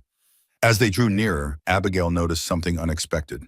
A second sleigh parked in the yard, one she didn't recognize. "Thomas," she began, but the blacksmith had already noticed. "That's Victor Hayward's cutter," he said, his tone darkening. "Hannah's brother from back east. What's he doing here?" Before Abigail could respond, the front door of the house opened. Catherine burst out, running toward the approaching sleigh with abandon. Behind her came Nathaniel, followed by a well-dressed man Abigail didn't recognize. "Miss Porter," Catherine cried, reaching the sleigh just as Thomas drew it to a halt. "You came back. I knew you would." Abigail climbed down, barely keeping her balance as Catherine flung herself into her arms. Over the child's head, she met Nathaniel's gaze. His expression registered surprise, then something warmer before settling into careful neutrality. "Miss Porter," he said, approaching more sedately than his daughter. "This is unexpected." "I received Catherine's letter," Abigail explained, still holding the girl close. "And I found something important that belongs to you." Before Nathaniel could respond, the stranger stepped forward. He was a handsome man in his mid-40s, expensively dressed despite the frontier setting, with features that reminded Abigail of Hannah's photographs. "Another visitor?" he said, his accent revealing Eastern origins. "How fortunate. I'm Victor Hayward, Catherine's uncle." "Abigail Porter," she replied, instinctively disliking his condescending tone. "I'm a friend of the Thornes. A very recent friend, I understand." Victor's smile didn't reach his eyes. "Well, this is providential. I was just explaining to Nathaniel that I've come to take Catherine back east, where she can receive a proper upbringing." Shock rendered Abigail momentarily speechless. Catherine's grip on her tightened. "I'm not going," the girl said fiercely. "I belong here with Papa." Thomas Wheeler had dismounted and now stood beside Abigail. "What's this about, Hayward? You can't just appear after 3 years and claim the child." Victor's expression hardened. "I believe I can. I have papers granting me guardianship, signed by a Boston judge. Catherine is my sister's only child, and I have a duty to ensure she's raised properly." "She is being raised properly," Nathaniel said, his voice low but intense. "This is her home. A crude cabin in the wilderness, miles from proper schooling or society?" Victor scoffed. "Hannah would never have wanted this life for her daughter. She agreed to it for herself, but Catherine deserves better." Abigail felt the child trembling against her. "Catherine seems very happy and well cared for here," she said, keeping her tone measured despite her rising anger. "Mr. Thorne is clearly a devoted father." Victor turned his cold gaze on her. "With respect, Miss Porter, you hardly know the situation. I have concerns beyond the material conditions. There are questions about Mr. Thorne's past that make his fitness as a guardian dubious at best." Nathaniel's face paled. "That's enough, Hayward." "Is it?" Victor produced a folded document from his coat. "I've been making inquiries. According to military records, a man matching your description deserted from the Union Army in 1863. A deserter raising my sister's child? The judge found that quite compelling." Thomas stepped forward. "Now wait just a minute." It's all right, Thomas," Nathaniel interrupted, his voice strained. "Mr. Hayward is correct about one thing. There are aspects of my past that I haven't been forthcoming about." "Papa didn't do anything wrong," Catherine cried, tears spilling down her cheeks. "Tell them, Miss Porter." All eyes turned to Abigail, who found herself at the center of a situation far more complex than she had anticipated. The letter in her medical bag seemed to burn through the leather, demanding to be revealed. "Perhaps we should continue this discussion inside," she suggested, her nurse's instincts responding to Catherine's distress. "The cold isn't good for anyone, especially Catherine." Nathaniel nodded gratefully. "Yes, please, all of you, come inside." The group moved into the house where the fire had been built up against the morning chill. Catherine refused to leave Abigail's side, clinging to her hand as if it were a lifeline. Nathaniel gestured everyone to seats around the table. Though Victor remained standing, his posture suggesting he considered himself above the rustic surroundings. "I'll be brief," he said when they were settled. "I've come to take Catherine to Boston, where she will receive education befitting Hannah's daughter. I have legal documents supporting my guardianship." He placed the papers on the table. "I'm prepared to leave tomorrow." "No," Catherine cried. "I won't go. This is my home." Nathaniel placed a calming hand on his daughter's shoulder, though Abigail could see the tension in his frame. "Victor, we've discussed this. Catherine belongs here with me. I'm her father." "Are you?" Victor's voice carried a dangerous edge. "Hannah never spoke much about your background, Thorne, or should I say Reed?" The name hung in the air like a gunshot. Nathaniel's expression froze, his hand tightening slightly on Catherine's shoulder. "What are you implying?" Thomas demanded. "I'm not implying anything. I'm stating facts." Victor tapped the papers before him. Nathaniel Reed deserted from the 20th Massachusetts Infantry in 1863. He disappeared, and shortly thereafter, a man calling himself Nathaniel Thorne appeared in Wyoming territory. No family history, no references, nothing to connect him to a past. He met my sister, married her, and now claims the right to raise her child despite his criminal background. "You're twisting things," Nathaniel said, his voice tight. "You don't know the whole story." "I know enough. A deserter, possibly a thief given the coincidence of names. Is that who should raise Hannah's daughter? The courts think not." Catherine began to cry in earnest now, burying her face against Abigail's side. The sound of her distress broke through Abigail's shock, galvanizing her to action. "Mr. Hayward," she said sharply, "your accusations are causing your niece great distress. Whatever your concerns about Mr. Thorne's past, surely Catherine's current well-being should be your primary consideration." Victor had the grace to look slightly abashed. "Of course, I don't mean to upset the child, but these are serious matters that cannot be ignored." "I agree," Abigail said, reaching for her medical bag, "which is why I believe this is the time to share something I've carried for far too long." All eyes turned to her as she withdrew the music box and the letter it had contained. She looked directly at Nathaniel, whose expression had shifted from defensiveness to confusion. "Mr. Thorne, Nathaniel, this belongs to you, or rather, it was meant for you, though I didn't know it until yesterday." She handed him the letter, watching as a recognition dawned in his eyes at the handwriting. His hands trembled slightly as he unfolded it. "What is this?" Victor demanded. "A letter from James Thorne, written shortly before his death at a field hospital near Appomattox," Abigail explained, keeping her gaze on Nathaniel as he read. "I was his nurse during those final days." The color drained from Nathaniel's face as he absorbed the letter's contents. He looked up at Abigail, his eyes filled with a mixture of disbelief, grief, and something like wonder. "You knew James?" His voice was barely above a whisper. "I cared for him in his final hours," Abigail confirmed. "He entrusted me with this music box and asked me to find you someday, to tell you he was proud of your sacrifice." "What sacrifice?" Victor asked, his confident demeanor slipping for the first time. Nathaniel stood slowly, still holding the letter. "I didn't desert the army, Victor. I took my brother's place when his heart condition would have prevented his service. We exchanged identities. He became Nathaniel Reed, staying behind while I served as James Thorne." That's preposterous," Victor stammered. But Thomas Wheeler was nodding. "It makes sense now.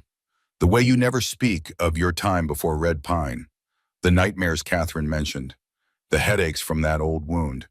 He gestured to the scar visible at Nathaniel's temple. "Antietam," Nathaniel confirmed quietly. "A shell burst nearby. When I recovered, I learned James had been drafted despite his condition. I couldn't let him go. It would have killed him even without combat. So we switched places. I served in his stead, and he kept our mother's farm running. Then why not come forward after the war? Victor challenged. Why maintain the deception? Because officially, Nathaniel Reed was a deserter. Returning to my true identity would have meant prison at best, execution at worst. His voice hardened.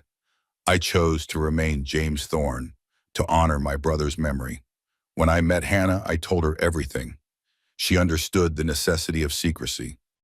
Victor sank into a chair, his certainty visibly crumbling. Hannah knew. She knew. She kept my secret, just as she would have wanted Catherine protected from the stigma of having a father branded as a deserter. Nathaniel placed the letter gently on the table. I am not the criminal you paint me to be, Victor. I made a choice to protect my brother, just as I've made choices to protect my daughter. A heavy silence fell over the room, broken only by Catherine's quieting sniffles. Finally, Thomas Wheeler spoke. Seems to me, Hayward, your case has just lost its foundation. Nathaniel's no deserter. He's a war hero who sacrificed his own identity to save his brother's life. Any judge worth his salt would recognize that as a mark of character, not criminality. Victor looked from Thomas to Nathaniel to Abigail, clearly reassessing the situation. This changes things, he admitted reluctantly. Though I still have concerns about Catherine's education and future prospects in this wilderness. Catherine is thriving here, Abigail said firmly. She's reading and calculating at levels beyond her years, thanks to her father's dedicated teaching. And she has something equally valuable, a sense of belonging and security that many children in proper society lack entirely. As if to confirm this assessment, Catherine finally released her grip on Abigail to move to her father's side. Please don't make me go, Uncle Victor, she pleaded. I want to stay with Papa. And Miss Porter, she added, glancing hopefully at Abigail. Victor's expression softened slightly as he looked at his niece. You truly wish to remain here, Catherine?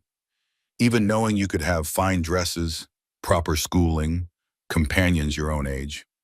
This is home, Catherine said simply. Papa needs me. The plain truth of a child, delivered without artifice or calculation, seemed to reach Victor in a way that adult arguments couldn't. He sighed deeply. Hannah always was stubborn about her choices.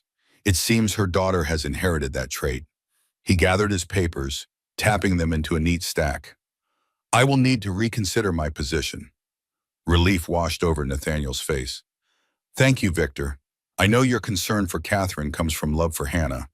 We share that at least. The atmosphere in the room lightened perceptibly. Thomas Wheeler stood, reaching for his coat. Well, I should be getting back to town before Martha sends out a search party. Victor, you're welcome to follow if you'd prefer more comfortable accommodations than Nathaniel can offer. Victor nodded, clearly eager to retreat and regroup. Yes, I think that would be best. I'll return tomorrow to discuss this further when emotions are less raw. As the men prepared to leave, Catherine tugged at Abigail's hand. You're staying, aren't you, Miss Porter? You came back. All eyes turned to Abigail, who suddenly found herself at another crossroads. She looked at Nathaniel, trying to read his expression. His face revealed little, but his eyes held a question, perhaps the same one she herself couldn't yet answer. For now, she said gently, we have much to discuss. Thomas gave her a knowing look as he buttoned his coat. I'll leave your trunk for the time being then. Martha packed enough of provisions for a few days, just in case. Victor appeared confused by this exchange, but made no comment as he collected his own belongings. Within minutes, both men had departed, leaving Abigail alone with Nathaniel and Catherine in a silence laden with unspoken questions. Catherine broke it first. Did you really take care of Uncle James? Papa's brother? Abigail moved to the fire, grateful for its warmth as she gathered her thoughts. Yes, I did. He was very brave, and he loved your father very much. Is that why you came back, because of the letter? Such directness deserved equal honesty. Partly.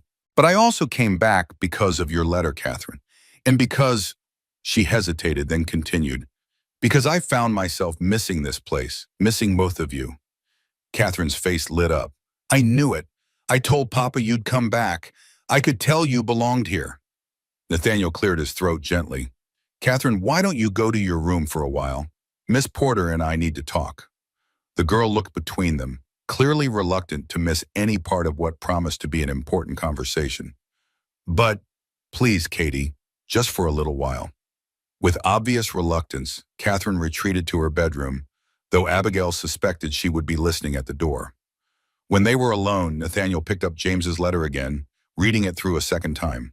All these years, he said finally, I wondered what happened to him at the end, whether he suffered, whether he understood why I couldn't be there. He understood, Abigail assured him. He spoke of you with great pride and love. His only regret was that he couldn't tell you himself how much your sacrifice meant to him. Nathaniel's eyes glistened with emotion. And you've carried this message all this time not knowing who it was meant for. The music box was entrusted to me for safekeeping. I never knew about the hidden compartment until yesterday. She paused, then added, I've been searching for you for 3 years, Nathaniel, without even knowing it. He looked up sharply at that, something kindling in his gaze. And now that you've found me, delivered James's message, what comes next for you, Abigail Porter? It was the question she had asked herself throughout the sleepless night, the question that had followed her across the snowy miles this morning. What did come next? A safe position in Cheyenne? A return to the East? Or something entirely unexpected? A new life here with this man and his remarkable daughter? I don't know, she admitted. When I came west, I thought I was following a clear path. Then everything changed. Now I find myself at another crossroads, with no map to guide me. Perhaps you don't need a map, Nathaniel suggested softly. Perhaps sometimes we know the way without one. He moved closer, close enough that she could see the flecks of darker blue in his eyes, the subtle lines etched by years of sun and worry at their corners. Catherine believes you belong here, he said. She's remarkably perceptive for her age. And what do you believe, Nathaniel? His gaze held hers steadily. I believe that fate rarely gives second chances, that when it does, only a fool would turn away. The echo of Martha Wheeler's words struck Abigail forcibly. Are you calling me a fool, Mr. Thorne? A small smile touched his lips. Never, but I might be one myself if I let you leave again without speaking my heart. He took her hands in his, the calluses on his palms rough against her skin. I've known you less than a week, Abigail Porter. In that time, you've saved my daughter from nightmares, eased my pain, and now delivered my brother's final message. You've brought light back to a home that has known too much darkness. Nathaniel, please let me finish. His grip tightened slightly. I don't know what the future holds. I can't promise it will be easy, but I do know that when you left, something essential went with you. Something I thought I'd never feel again after Hannah died.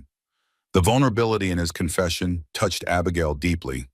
I felt it too, she admitted. This sense of belonging, of rightness, it frightened me. It frightens me as well. His voice dropped lower.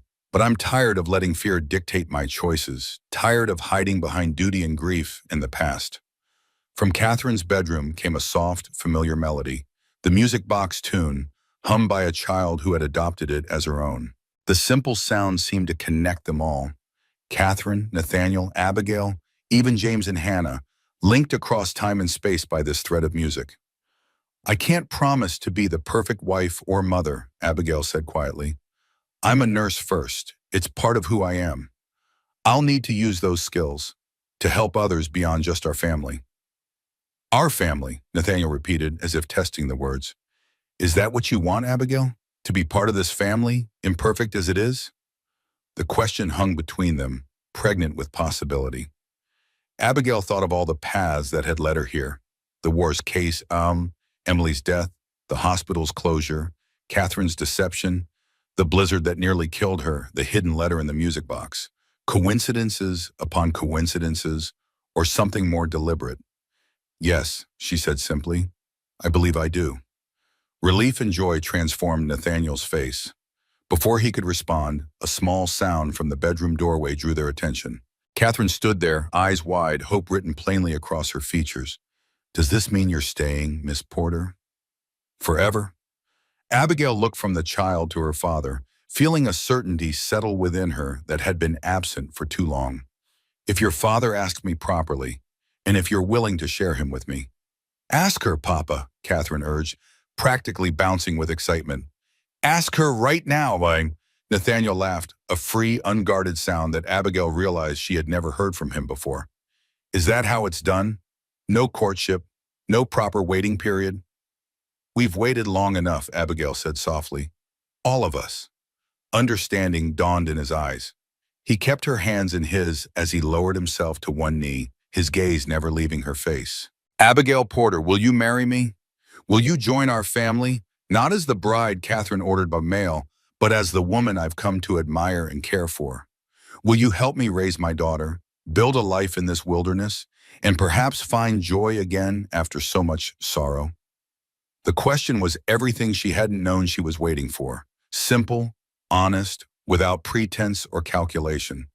A new beginning, built on truth rather than deception. Yes, she said, her voice steady despite the emotion welling within her. Yes, I will. Catherine's joyful whoop broke the solemn moment. She launched herself at both adults, nearly toppling them over. I knew it. I knew you'd stay. I knew you were meant to be my new mama. Nathaniel rose, keeping one arm around his daughter, while the other encircled Abigail's waist. It seems my daughter's deception has led to an unexpected blessing, he said, his voice husky with emotion. Perhaps I should thank her for her meddling. Perhaps you should, Abigail agreed, smiling at Catherine's triumphant expression. The following morning dawned bright and cold, sunlight glinting off the pristine snow surrounding the Thorne homestead. Inside, warmth and the aroma of fresh coffee filled the main room. Abigail stood at the stove, carefully turning strips of bacon in a cast-iron skillet while Nathaniel set the table. Catherine had yet to wake, exhausted from the previous day's emotional turbulence. She'll be surprised to find breakfast ready without her help, Nathaniel observed, placing cups at each setting. She's taken that responsibility very seriously since Hannah died. Children often assume adult roles when they sense a fund, Abigail replied, transferring the bacon to a waiting plate. It's their way of maintaining order in a world that suddenly seems chaotic. Nathaniel paused, a fork in his hand. You understand her so well already. I've worked with many children who've lost parents, during the war and after. Abigail poured coffee for them both. They're remarkably resilient, but they need consistency to feel secure. Is that why you said yes? Nathaniel asked quietly. For Catherine's sake? The question caught her off guard. She set the coffee pot down carefully, gathering her thoughts. Catherine is part of it, she admitted, but not all. I wouldn't have agreed to marriage simply to provide stability for a child, no matter how deserving. Relief softened his features. I needed to hear that. Doubt already, Mr. Thorne? She teased gently, taking a seat across from him. Not doubt, caution. He met her gaze directly. Everything has happened so quickly. Yesterday morning, you were in Red Pine preparing to leave for Cheyenne. Today, you're wearing my mother's ring and planning to become my wife. Abigail glanced down at the simple silver band adorning her finger, a family heirloom Nathaniel had retrieved from a small wooden box the previous evening. Second thoughts? None, he assured her quickly, but I want you to be certain. This life, he gestured around them, is not what you envisioned when you left Boston. No, she agreed, it's not. But life rarely follows our carefully constructed plans. She reached across the table to touch his hand. I'm here because I choose to be, Nathaniel. Because something about this place, this family, about you, feels right in a way nothing has since before the war. His fingers closed around hers. I feel it too. As if all the wrong turns somehow led to exactly where we were meant to be. The sound of small feet padding across the floor interrupted the moment. Catherine appeared in her nightgown, hair tousled from sleep, eyes widening at the scene before her. You made breakfast without me, she exclaimed, rushing to Abigail's side. And you're still here. I was afraid I dreamed it all. Abigail smoothed the child's wild hair. Not a dream, though it does feel rather dreamlike, doesn't it? The best dream ever. Catherine climbed onto her chair, eyes darting between the adults. When will you marry Papa? Tomorrow? Next week? Nathaniel chuckled. These things take time, Katie. There are preparations, announcements. But not too much time, Catherine insisted. Uncle Victor might change his mind and try to take me away again. A shadow crossed Nathaniel's face. Victor has no legal standing now that the truth about my identity has been revealed. His claims were based on assumptions that have been proven false. "He'll return today as promised," Abigail reminded them, serving Catherine a plate of eggs and bacon. "We should prepare for that conversation." "What will we tell him?" Catherine asked anxiously. "The truth," Nathaniel said firmly. "That's always the best course, even when difficult." Breakfast passed with lighter conversation, Catherine eagerly sharing her plans for the wedding, most involving far more flowers than Wyoming in December could possibly provide. Her enthusiasm was infectious, drawing smiles from both adults despite the uncertainty that lay ahead with Victor's imminent return.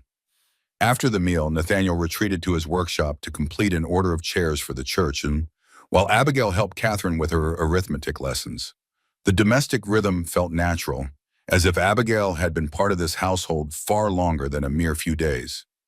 Mid-morning brought the sound of approaching sleigh bells. Catherine tensed immediately, pressing closer to Abigail's side. "It's him," she whispered. "Uncle Victor." Nathaniel emerged from his workshop, wiping wood dust from his hands. "I'll speak with him," he said calmly. "Catherine, stay with Abigail." "No," Catherine protested. "I want to be there. It's about me." Nathaniel hesitated, then nodded. "Very well, but remember what we've discussed about respectful behavior, even when upset." The sleigh came into view, not just Victor's cutter, but Thomas Wheeler's larger conveyance as well. The two men drove into the yard, accompanied by a third figure Abigail recognized as the local pastor, Reverend Morrison. "What's this?" Nathaniel murmured, frowning slightly. "I didn't expect a delegation." The three men disembarked, stamping snow from their boots before approaching the porch where Nathaniel now stood. Victor appeared more subdued than the previous day, his elegant attire somewhat at odds with the frontier setting. "Thorne," he greeted with a stiff nod. "May we come inside? There are matters to discuss." "Of course." Nathaniel stepped back, holding the door. "You're all welcome." The party filed into the main room where Abigail stood with Catherine. Thomas Wheeler offered her a reassuring smile while Reverend Morrison, a kindly man in his 60s, removed his hat respectfully. "Miss Porter," Victor acknowledged her presence with obvious surprise. "I didn't expect to find you still here." Before Abigail could respond, Catherine spoke up proudly. "Miss Porter is going to marry Papa. She's staying forever." Victor's eyebrows rose sharply. "Indeed, that's remarkably sudden." "Yet not entirely surprising," Thomas interjected with a knowing look at Abigail. "Some connections form quickly, but run deep." Nathaniel gestured toward the table. "Please sit. Can I offer coffee?"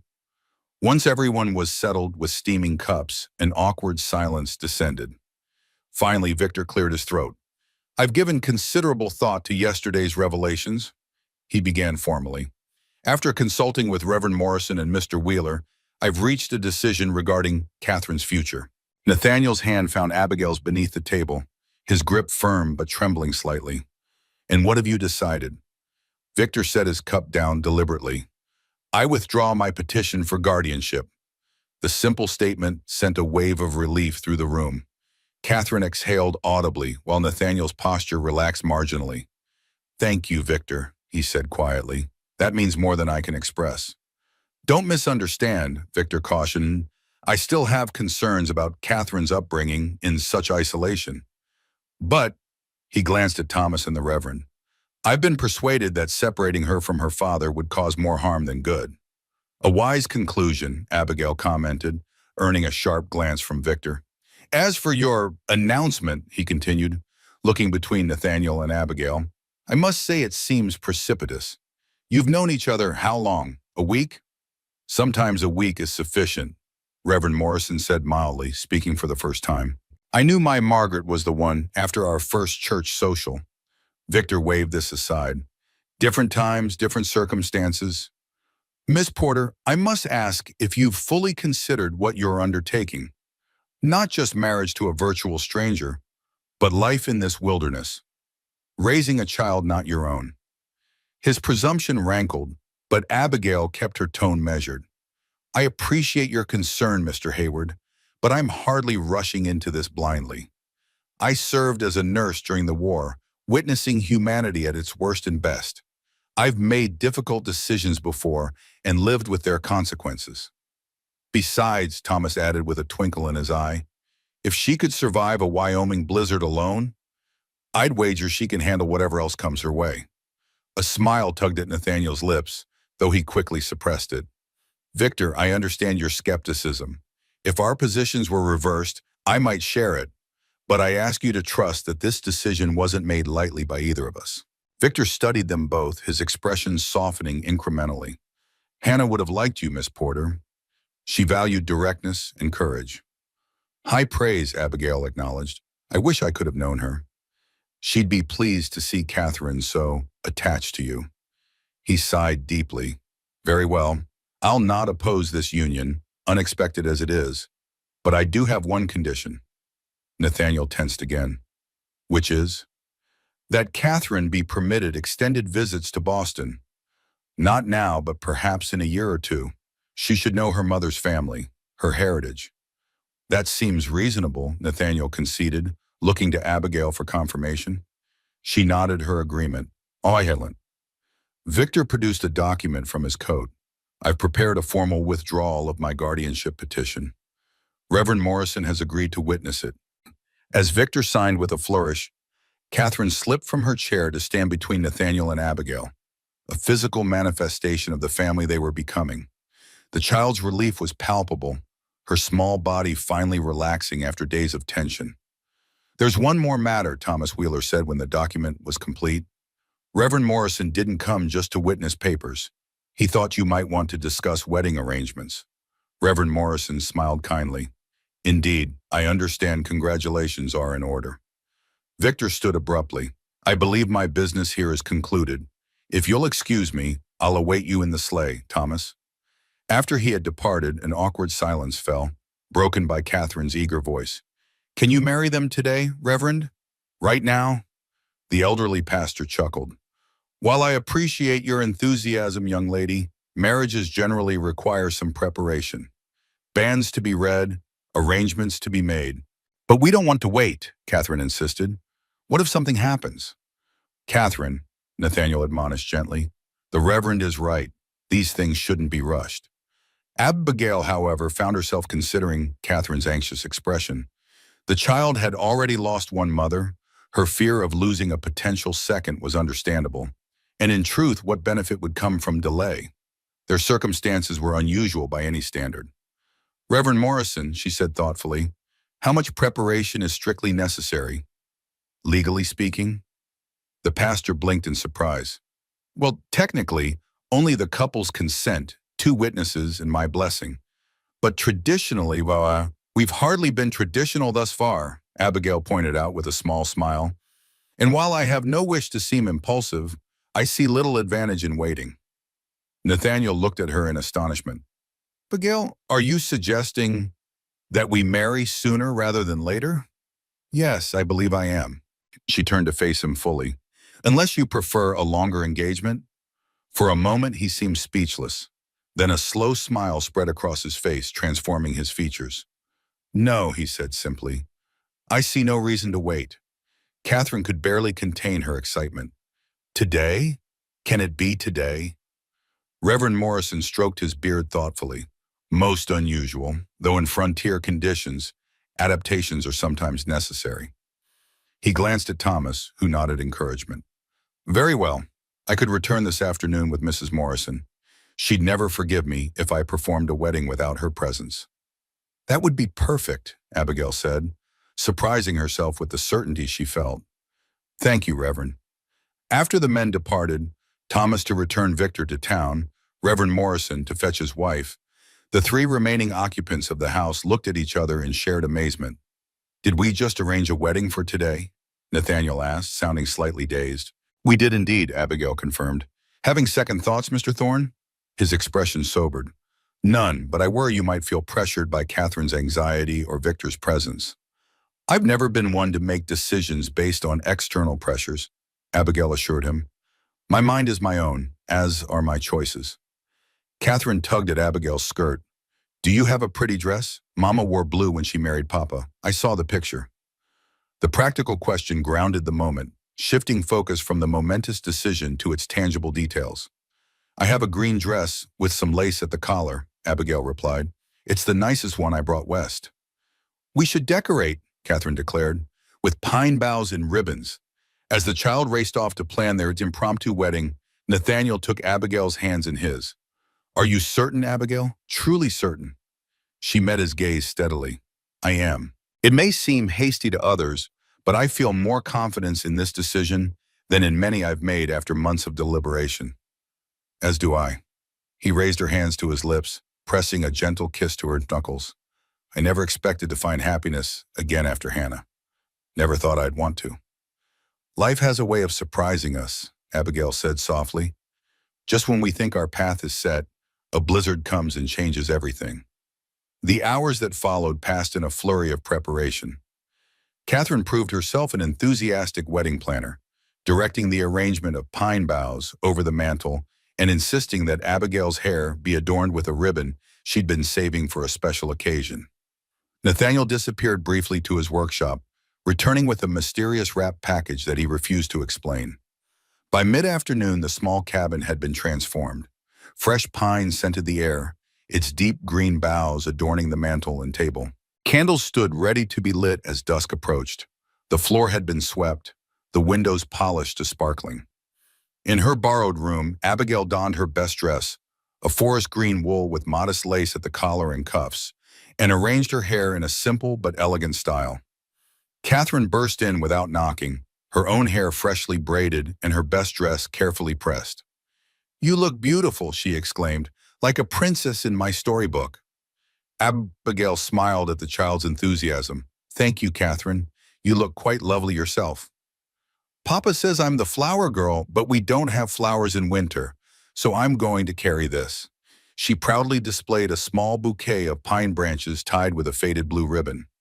And I have this for you. From her pocket, she produced a similar arrangement, slightly larger and adorned with a white ribbon. It's perfect, Abigail said sincerely, accepting the makeshift bouquet. Thank you, Catherine. The girl hesitated, suddenly serious. After today, what should I call you? Miss Porter doesn't seem right anymore. The question touched Abigail deeply. What would you like to call me? Could I call you Mama? Not right away if that's too strange, but someday? Vulnerability shone in the child's eyes. Abigail knelt to Catherine's level, careful of her dress. I would be honored if you called me Mama, whenever you feel ready. I know I can never replace your mother, but I promise to love you as my own child.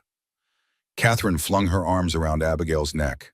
I think I love you already, she whispered. The sound of sleigh bells announced the arrival of Reverend and Mrs. Morrison, along with Thomas and Martha Wheeler. Catherine pulled away, excitement returning. They're here, it's time. Abigail took a deep breath, smoothing her dress one final time. This was not how she had imagined her wedding day, if she had imagined it at all. No family present, no elaborate church ceremony, no months of careful preparation. Just a simple frontier cabin, a handful of near strangers as witnesses, and a child practically vibrating with anticipation. Yet it felt right, more right than anything had in a very long time. She emerged from the room to find Nathaniel waiting, dressed in what was clearly his Sunday best. Clean trousers, a white shirt with no visible mending, and a dark waistcoat she hadn't seen before. He had trimmed his beard and combed his hair neatly back from his forehead, making the scar at his temple more visible. The sight of it, evidence of his sacrifice and survival, moved Abigail unexpectedly. His eyes widened as she approached. You're beautiful, he said simply. As are you, Mr. Thorne, she smiled, allowing her gaze to convey what words could not. Reverend Morrison cleared his throat gently. If the bride and groom are ready, we might begin. The ceremony itself was brief but meaningful. Standing before the fireplace, with pine boughs overhead and Catherine between them, they exchanged vows that were ancient in their simplicity, yet new in their personal significance. Abigail felt a sense of rightness as she pledged herself to this man, this child, this life so different from anything she had planned. When Reverend Morrison pronounced them husband and wife, Nathaniel's kiss was gentle but firm, a promise more binding than the words they had just spoken. Catherine's delighted clapping broke the solemnity of the moment, drawing laughter from everyone present. Martha Wheeler produced a small cake she had baked that morning, while Thomas revealed a bottle of brandy saved for special occasions. The modest wedding feast that followed filled the small cabin with warmth and congratulations. As dusk fell, the guests prepared to depart. Martha embraced Abigail tightly. "I told you to follow your heart," she whispered. "I'm glad you listened." "Thank you," Abigail replied sincerely, "for everything." After the sleighs had disappeared down the snow-covered trail, an unexpected shyness fell between the newlyweds. Catherine, oblivious to the subtle shift in atmosphere, chattered happily as she helped clear away the remains of their small celebration. "This was the best day ever," she declared, carefully wrapping the leftover cake. "Even better than when Papa finished my rocking horse last Christmas." "High praise indeed," Nathaniel said with a smile, his eyes never leaving Abigail. "Katie, it's getting late. Time for bed, I think." The child's face fell briefly before brightening again. "Will you both tuck me in? As a family?" "Of course," Abigail assured her. "Go prepare for bed, and we'll be there shortly." After Catherine had scampered off, Nathaniel approached Abigail slowly. "Mrs. Thorne," he said, testing the name, "I have something for you." From behind his back, he produced the wrapped package she had noticed earlier. "A wedding gift," he explained, "though not a traditional one, perhaps." Curious, Abigail unwrapped the brown paper to reveal a wooden box, similar to her music box but larger, its surface polished to a soft glow. Intricate carvings adorned the lid, pine trees, mountains, and stars forming a border around three entwined initials, N, C, and A. "Nathaniel," she breathed, "it's beautiful." "Open it," he urged gently. Inside, the box was divided into compartments lined with soft fabric. Each section held small bottles and containers, a perfectly designed case for her medical supplies. "I noticed your current bag was wearing thin," Nathaniel explained, "and the bottles rattled together. This should keep everything organized and protected." The thoughtfulness of the gift touched Abigail deeply. Unlike jewelry or frivolous trinkets, this acknowledged and supported her identity as a healer. "You made this in one afternoon?" "I started it the day after you arrived," he admitted. "Though I didn't know then who it would be for. It just felt right to make it." "Thank you." She ran her fingers over the smooth wood, the perfect compartments. "This means more than I can say." From Catherine's room came an impatient call. "I'm ready. Are you coming?" They shared a smile at the child's enthusiasm. "We shouldn't keep her waiting," Abigail said. "Not tonight." Tucking Catherine into bed as a family, reading from her favorite book, answering her endless questions about their new arrangements, and finally kissing her forehead as her eyes grew heavy, felt like the true culmination of their wedding day. More than vows or rings, this simple ritual sealed their union. When they finally closed Catherine's door, leaving her drifting into contented sleep, the shyness returned. They stood in the main room, the fire's glow casting warm light across the floor, suddenly awkward after the day's certainty. "I've prepared the attic room," Nathaniel said quietly, "but if you prefer your own space for now, I understand completely." Abigail appreciated his consideration, his willingness to proceed at whatever pace she set. "Thank you," she said, "but I think tonight of all nights, we shouldn't be apart." Relief and something deeper flashed in his eyes. "I hoped you would say that." Later, as moonlight spilled through the small attic window, painting silver patterns across the wooden floor, Abigail lay beside her new husband, her head resting on his shoulder. The intimacy they had shared had been tender, respectful, occasionally awkward, but ultimately profound, a physical expression of the commitment they had made before witnesses hours earlier. "What are you thinking?" Nathaniel asked softly, his fingers tracing lazy patterns on her bare shoulder. "That life takes strange and wonderful turns," she replied truthfully. "A week ago, I was lost in a blizzard, certain I would die. Now I'm here, a wife and mother, in a home I never knew I was seeking." He tightened his arm around her. "When Hannah died, I thought that part of my life was over, that Catherine and I would continue alone, making the best of what remained." His voice dropped lower. "I never expected to feel this again, this sense of possibility, of future." "Nor did I." Abigail shifted to look into his eyes. "After the war, after Emily died, I focused entirely on my work. It seemed safer than opening myself to loss again." "And now?" She considered the question, feeling the solid warmth of him beside her, hearing Catherine's soft breathing from the room below.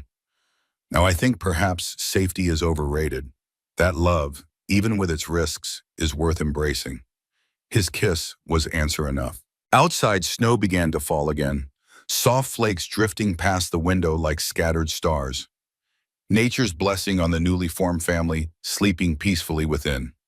Winter yielded gradually to spring, snow retreating inch by inch to reveal the dormant land beneath. The Thorne homestead underwent its own transformation as winter routines gave way to the busy activity of the new season. Fields needed preparation, garden plots required turning, and the root cellar demanded emptying and cleaning. For Abigail, the transition from visitor to wife and mother had proven remarkably smooth. The skills that had served her in field hospitals, adaptability, resourcefulness, and calm under pressure, translated well to frontier life. She approached each new challenge with practical determination, whether learning to manage sourdough starter or helping Nathaniel repair winter damage to the barn roof. Catherine had blossomed under the new arrangement, her natural exuberance finding fresh outlets as she eagerly shared her knowledge of homestead life with her new mother. She had begun calling Abigail Mama within days of the wedding, the name falling from her lips as naturally as if it had always belonged there. The changes in Nathaniel were more subtle but no less profound. The reserved, wary man who had greeted Abigail upon her arrival had gradually given way to someone more open, more prone to laughter. The headaches that had plagued him diminished in both frequency and intensity, whether from Abigail's remedies or from the easing of long-carried tensions. She couldn't say with certainty. On a mild April morning, with the last patches of snow melting in shaded hollows, Abigail stood in the doorway of the newly expanded garden plot, surveying her handiwork. The ground had been turned and amended with compost. Ready for the seeds, Catherine was carefully sorting on the porch steps. "Mama," the girl called, holding up two small paper packets. "Should we plant the carrots next to the peas or the beans?" "The peas, I think," Abigail replied. "They'll be harvested earlier, giving the carrots room to grow." Their domestic discussion was interrupted by the sound of approaching hoofbeats. A rider appeared around the bend in the trail, Thomas Wheeler, his horse moving at a brisk trot. "Thomas," Abigail called, waving a soil-covered hand. "What brings you out this way?" The blacksmith dismounted with a grunt, leading his horse into the yard. "Mail from back east," he announced, patting a saddlebag. "Came in on yesterday's stage. Something for you, Mrs. Thorne." Abigail wiped her hands on her apron, surprised. "For me? Who would write to me here?" "Return address says Boston General Hospital." Thomas extracted an official-looking envelope from his bag. "Looks important." Catherine abandoned her seed packets, rushing to Abigail's side. "What is it, Mama? Is something wrong?" "I'm sure it's nothing concerning," Abigail reassured her, though uncertainty fluttered in her chest as she accepted the envelope. "Why don't you fetch Papa from the woodlot? Tell him Thomas is here." When Catherine had dashed off, Thomas studied Abigail's expression. "Unexpected news?" "Very. I haven't corresponded with anyone at Boston General since I left." She turned the envelope over, noting the careful handwriting. "Dr. William Ellsworth, Chief of Surgery. It must have taken some effort to locate me." "Want me to make myself scarce while you read it?" Thomas offered. Abigail shook her head. "No need. Please, come inside. I'll put coffee on." By the time Nathaniel and Catherine returned, sweaty from log splitting, Abigail had composed herself enough to greet them normally, though the unopened letter seemed to burn in her apron pocket. Coffee was poured, pleasantries exchanged, and Thomas's news from town shared before Nathaniel finally noticed Abigail's unusual quietness. "Is everything all right?" he asked, his gaze concerned. "I received a letter," she explained, withdrawing the envelope. "From my former supervisor at Boston General." Nathaniel frowned slightly. "After all this time, what does he want?" "I haven't opened it yet." Abigail ran her finger along the sealed edge. "I was waiting for you."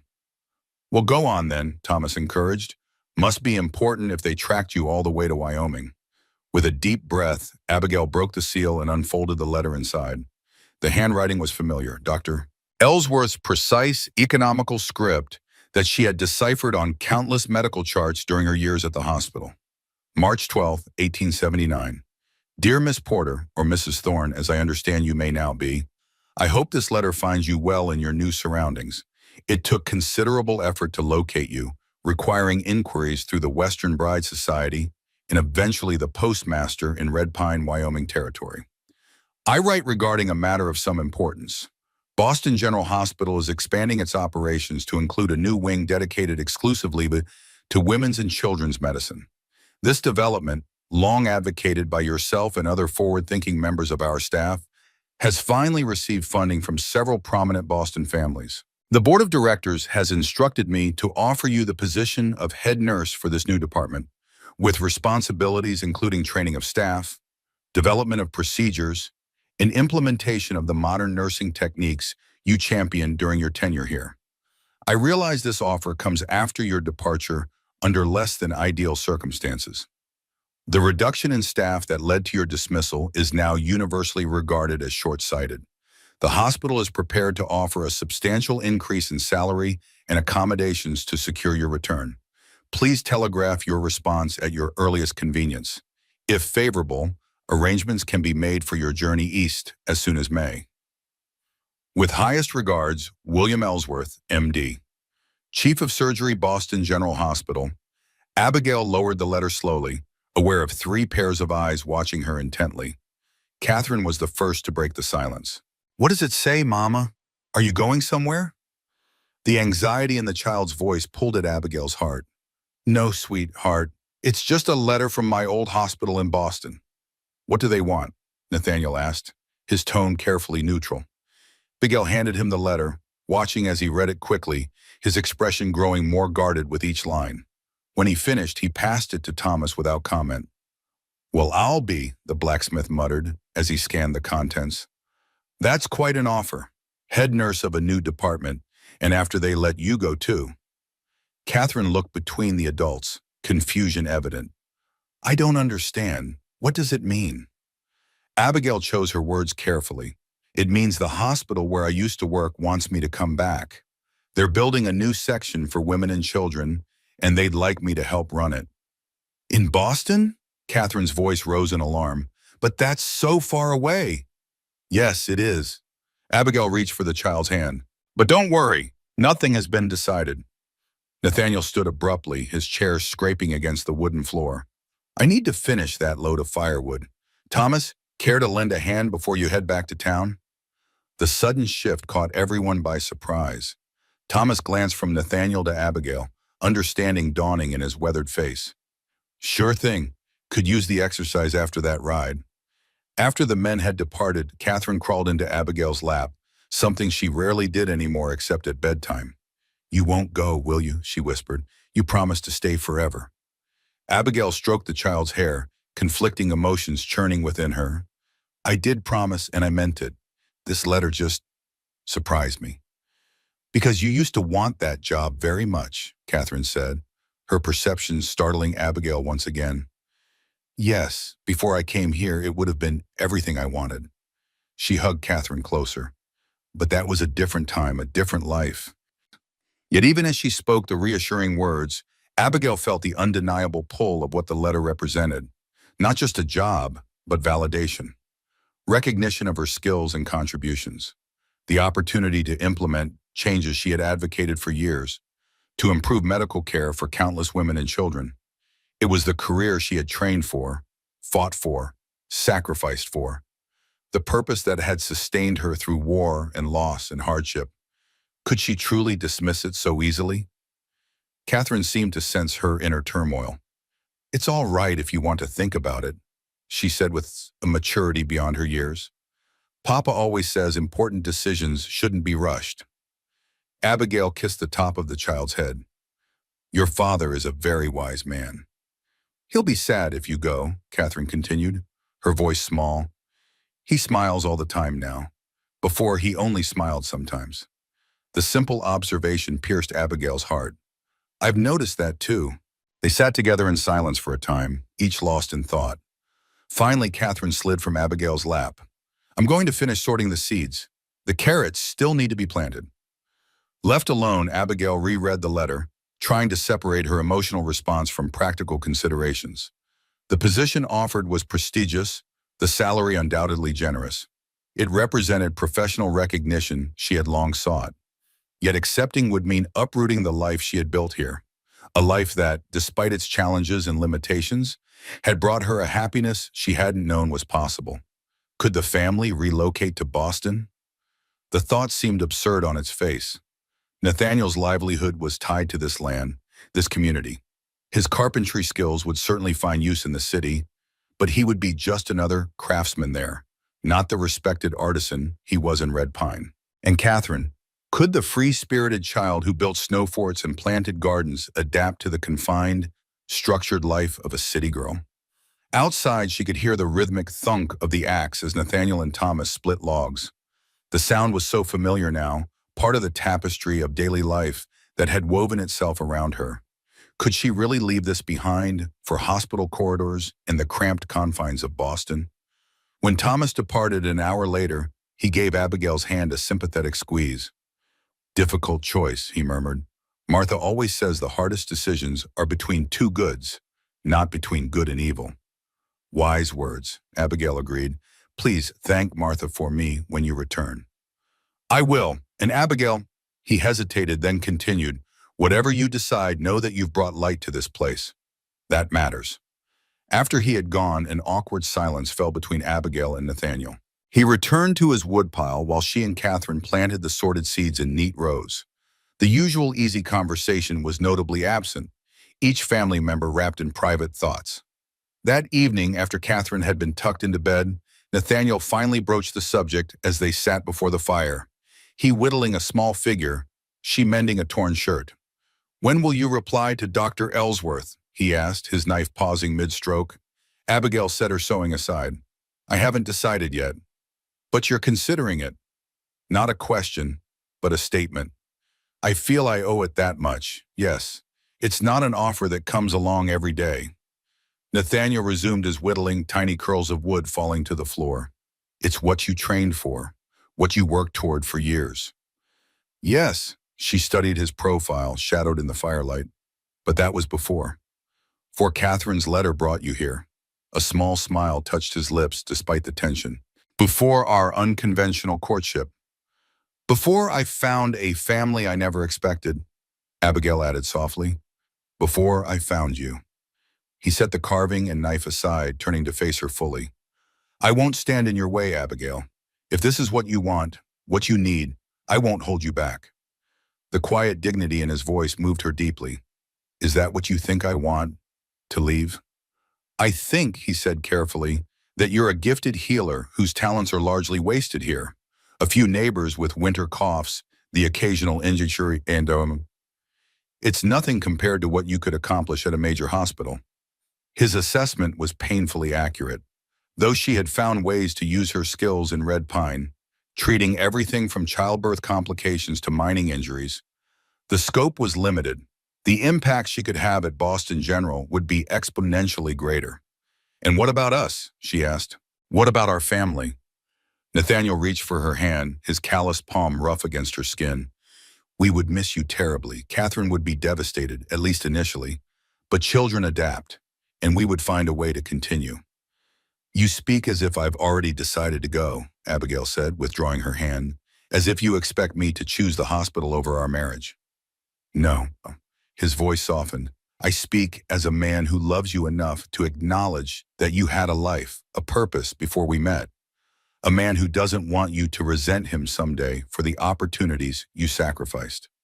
The selflessness of his position brought tears to Abigail's eyes. "And what about what I want?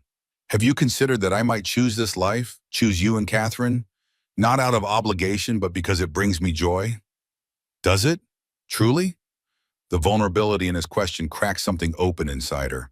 "Enough to make up for what you're giving up?" "I don't know," she admitted honestly. "I love our life here. I love you and Catherine with a depth that sometimes frightens me.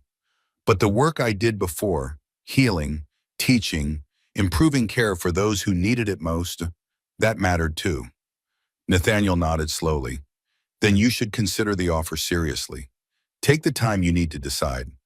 And if I choose to stay, will you always wonder if I regret it?" "I might," he acknowledged. "Just as if you go, I'll always wonder if we could have been enough for you." The brutal honesty of the exchange left them both raw. Abigail moved to his chair, kneeling beside it to take his hands in hers. I want you to understand something, she said intently. Whatever I decide, it won't be a choice between loving you and pursuing my calling. I refuse to see it in those terms. How else can you see it? He asked. Boston is 2,000 miles away. I don't know yet, but I believe there must be a way forward that doesn't require such an absolute sacrifice from either of us. Nathaniel lifted one hand to cup her cheek. I hope you're right. That night, lying beside him in the darkness, Abigail tried to imagine returning to Boston alone. The familiar streets and buildings, the hospital with its distinctive smell of carbolic acid and clean linen, the ordered routine of rounds and treatments. Once, it had been her entire world. But now those mental images felt strangely hollow, like scenes from a play she had once performed in but no longer remembered clearly. What would Boston be without Catherine's laughter? Without Nathaniel's quiet strength beside her? Without this home they had built together? Yet the reverse was equally difficult to contemplate. Could she truly set aside the skills she had honed through years of training and hard experience? The chance to implement changes that might save countless lives? The professional recognition she had long deserved? Sleep eluded her as she wrestled with these questions, her mind turning them over and over like stones in a stream, seeking an answer that remained frustratingly out of reach. Dawn found her still awake, watching the first pale light filter through the attic window. Beside her, Nathaniel slept peacefully, one arm thrown protectively across her waist, even in slumber. The simple gesture of connection moved her unexpectedly, tears pricking her eyes. How had this happened? How had a deception, a blizzard, and a hidden letter converged to create this life she now found so precious? And how could she reconcile that precious gift with the calling that had defined her for so long? The answer, when it finally came to her, was so simple she nearly laughed aloud. She slipped carefully from bed, pulled on her robe, and descended to the main room. At the small desk in the corner, she found paper, pen, and ink. Words flowed from her hand as the rising sun gradually illuminated the homestead. When she finished, the letter sat before her. Not a rejection or an acceptance, but something different entirely. A third path she hadn't previously considered. The sound of footsteps on the stairs announced Nathaniel's awakening. He appeared in the doorway, hair tousled from sleep, concern evident in his face. "You're up early," he observed, moving to stand behind her. His gaze fell on the letter. "You've made your decision, then?" "Yes." Abigail stood, turning to face him. "But probably not the one you're expecting." Curiosity replaced concern. "May I?" She gestured to the letter. "Please." Nathaniel sat at the desk, reading quickly. As he progressed, his expression shifted from curiosity to surprise, then thoughtful consideration. When he finished, he looked up at her with new respect in his eyes. "This is unexpected." "But possible, don't you think?" Abigail asked, unable to keep the hopeful note from her voice. He read certain passages again, more slowly. Ambitious, challenging, but yes, potentially possible. "I can't abandon my calling," she explained, "but I won't abandon my family either. This offers a way to honor both." Nathaniel stood, shuddering her into his arms. "It will mean significant changes for all of us." "Yes, but perhaps changes we're ready for." She rested her head against his chest, feeling the steady beat of his heart. "What do you think, truly?" He was silent for a long moment, considering. "I think," he said finally, "that my wife is a remarkably creative problem solver, and that this proposal has merit worth exploring." Relief flooded through her. "You're not opposed." "How could I be? You've found a potential path that respects both your professional gifts and our family bonds." He kissed her forehead gently. "It won't be simple or easy, but then nothing worthwhile ever is." "Should we discuss it with Catherine?" Abigail asked. "I don't want to raise her hopes if it proves impossible." "Not yet, I think. Let's make some preliminary inquiries first, see if the foundations can be laid." They stood together in the early morning light, the letter between them representing not an ending, but a new beginning. Outside, spring continued its relentless advance, transforming the landscape day by day from winter's dormancy to vibrant life. Change, Abigail reflected, was the only constant.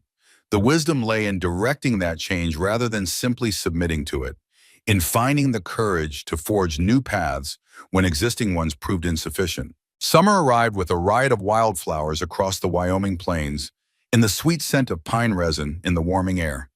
The Thorne homestead hummed with activity, garden plots thriving under Abigail and Catherine's care, Nathaniel's workshop busy with commissioned pieces, and preparations underway for changes none of them could have imagined 6 months earlier. The reply from Dr. Ellsworth had come swiftly once Abigail's counterproposal reached Boston. His initial skepticism had given way to cautious interest, then active support as the concept took shape through their correspondence. The hospital board required convincing, but Ellsworth's advocacy proved persuasive. By mid-June, the plan had solidified enough to share with Catherine. The three Thornes sat at their kitchen table after supper one evening, the windows open to catch the sweet summer breeze. "We have something important to discuss with you," Nathaniel began, exchanging a glance with Abigail. "It involves changes for our family." Catherine's expression immediately turned wary. "What kind of changes? Is it about the hospital letter?" "Yes, partly," Abigail confirmed, "but not in the way you might fear." She reached for the child's hand. "I'm not leaving you or your father. That was never truly an option." Relief washed over Catherine's face. "Then what's happening?" Nathaniel leaned forward. "The hospital in Boston still wants your mother's expertise, but instead of her going there, they've agreed to try something new, something that might help many people here in Wyoming. A frontier medical training program," Abigail explained, excitement coloring her voice. "Funded by Boston General, but based here in the West, where it's desperately needed." Catherine's brow furrowed as she processed this information. "Like a school for nurses? Here?" "Exactly like that." Abigail squeezed her hand. "Dr. Ellsworth has secured funding to establish a small training center where I can teach frontier women modern nursing techniques, women who already serve as midwives and healers in isolated communities but have never had formal training. And that's not all," Nathaniel added. "The program needs housing for students, teaching spaces, examination rooms, buildings that I'll help design and construct." "We'd stay in Red Pine?" Catherine asked, hope dawning in her eyes. "Not quite," Abigail said gently. "The program needs to be in a larger settlement to attract students from across the territory. We'd be moving to Cheyenne." "Cheyenne, oh," Catherine's eyes widened. "The big city?" Nathaniel nodded. "It's still small compared to Boston or even Denver, but yes, it's considerably larger than Red Pine. Would we have a house like this one?" "Different, but yes, our own home. I'll build it myself with space for your mother's teaching and a workshop for me." Nathaniel's expression grew serious. "It would mean leaving this homestead, Katie, the place where you were born, where your mother, where Hannah is buried." The mention of her birth mother sobered Catherine. "Would we still visit her grave sometimes?" "Absolutely," Abigail assured her.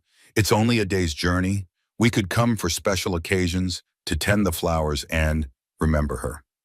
Catherine fell silent, absorbing the magnitude of the proposed changes. Finally, she looked up, her gaze moving between her parents. "Would you be happy, Mama, teaching other ladies to be nurses?" The simple, perceptive question caught Abigail by surprise. "Yes, I believe I would. Very happy." "And Papa? Would you like building in the city instead of here?" Nathaniel considered his answer carefully. "Change is always challenging, Katie, but I've discovered that home isn't a particular piece of land or set of walls. It's the people we love." He reached across the table to take Abigail's free hand, completing the circle. "Where you and your mother are, that's where I want to be." Catherine nodded solemnly, decision apparently reached. "Then I think we should go. But can we bring the rocking horse you made me? And my books? And can I have my own garden plot in Cheyenne too?" The practical questions broke the tension, drawing laughter from both adults. "Yes to all of that," Nathaniel promised. "We'll take everything important with us." "When would we leave?" Catherine asked. "Not until autumn," Abigail explained. "There are many arrangements to make first. Finding suitable land in Cheyenne, securing final approval from the hospital board, recruiting initial students. And harvesting our garden," Catherine added seriously. "We can't waste all those vegetables we planted."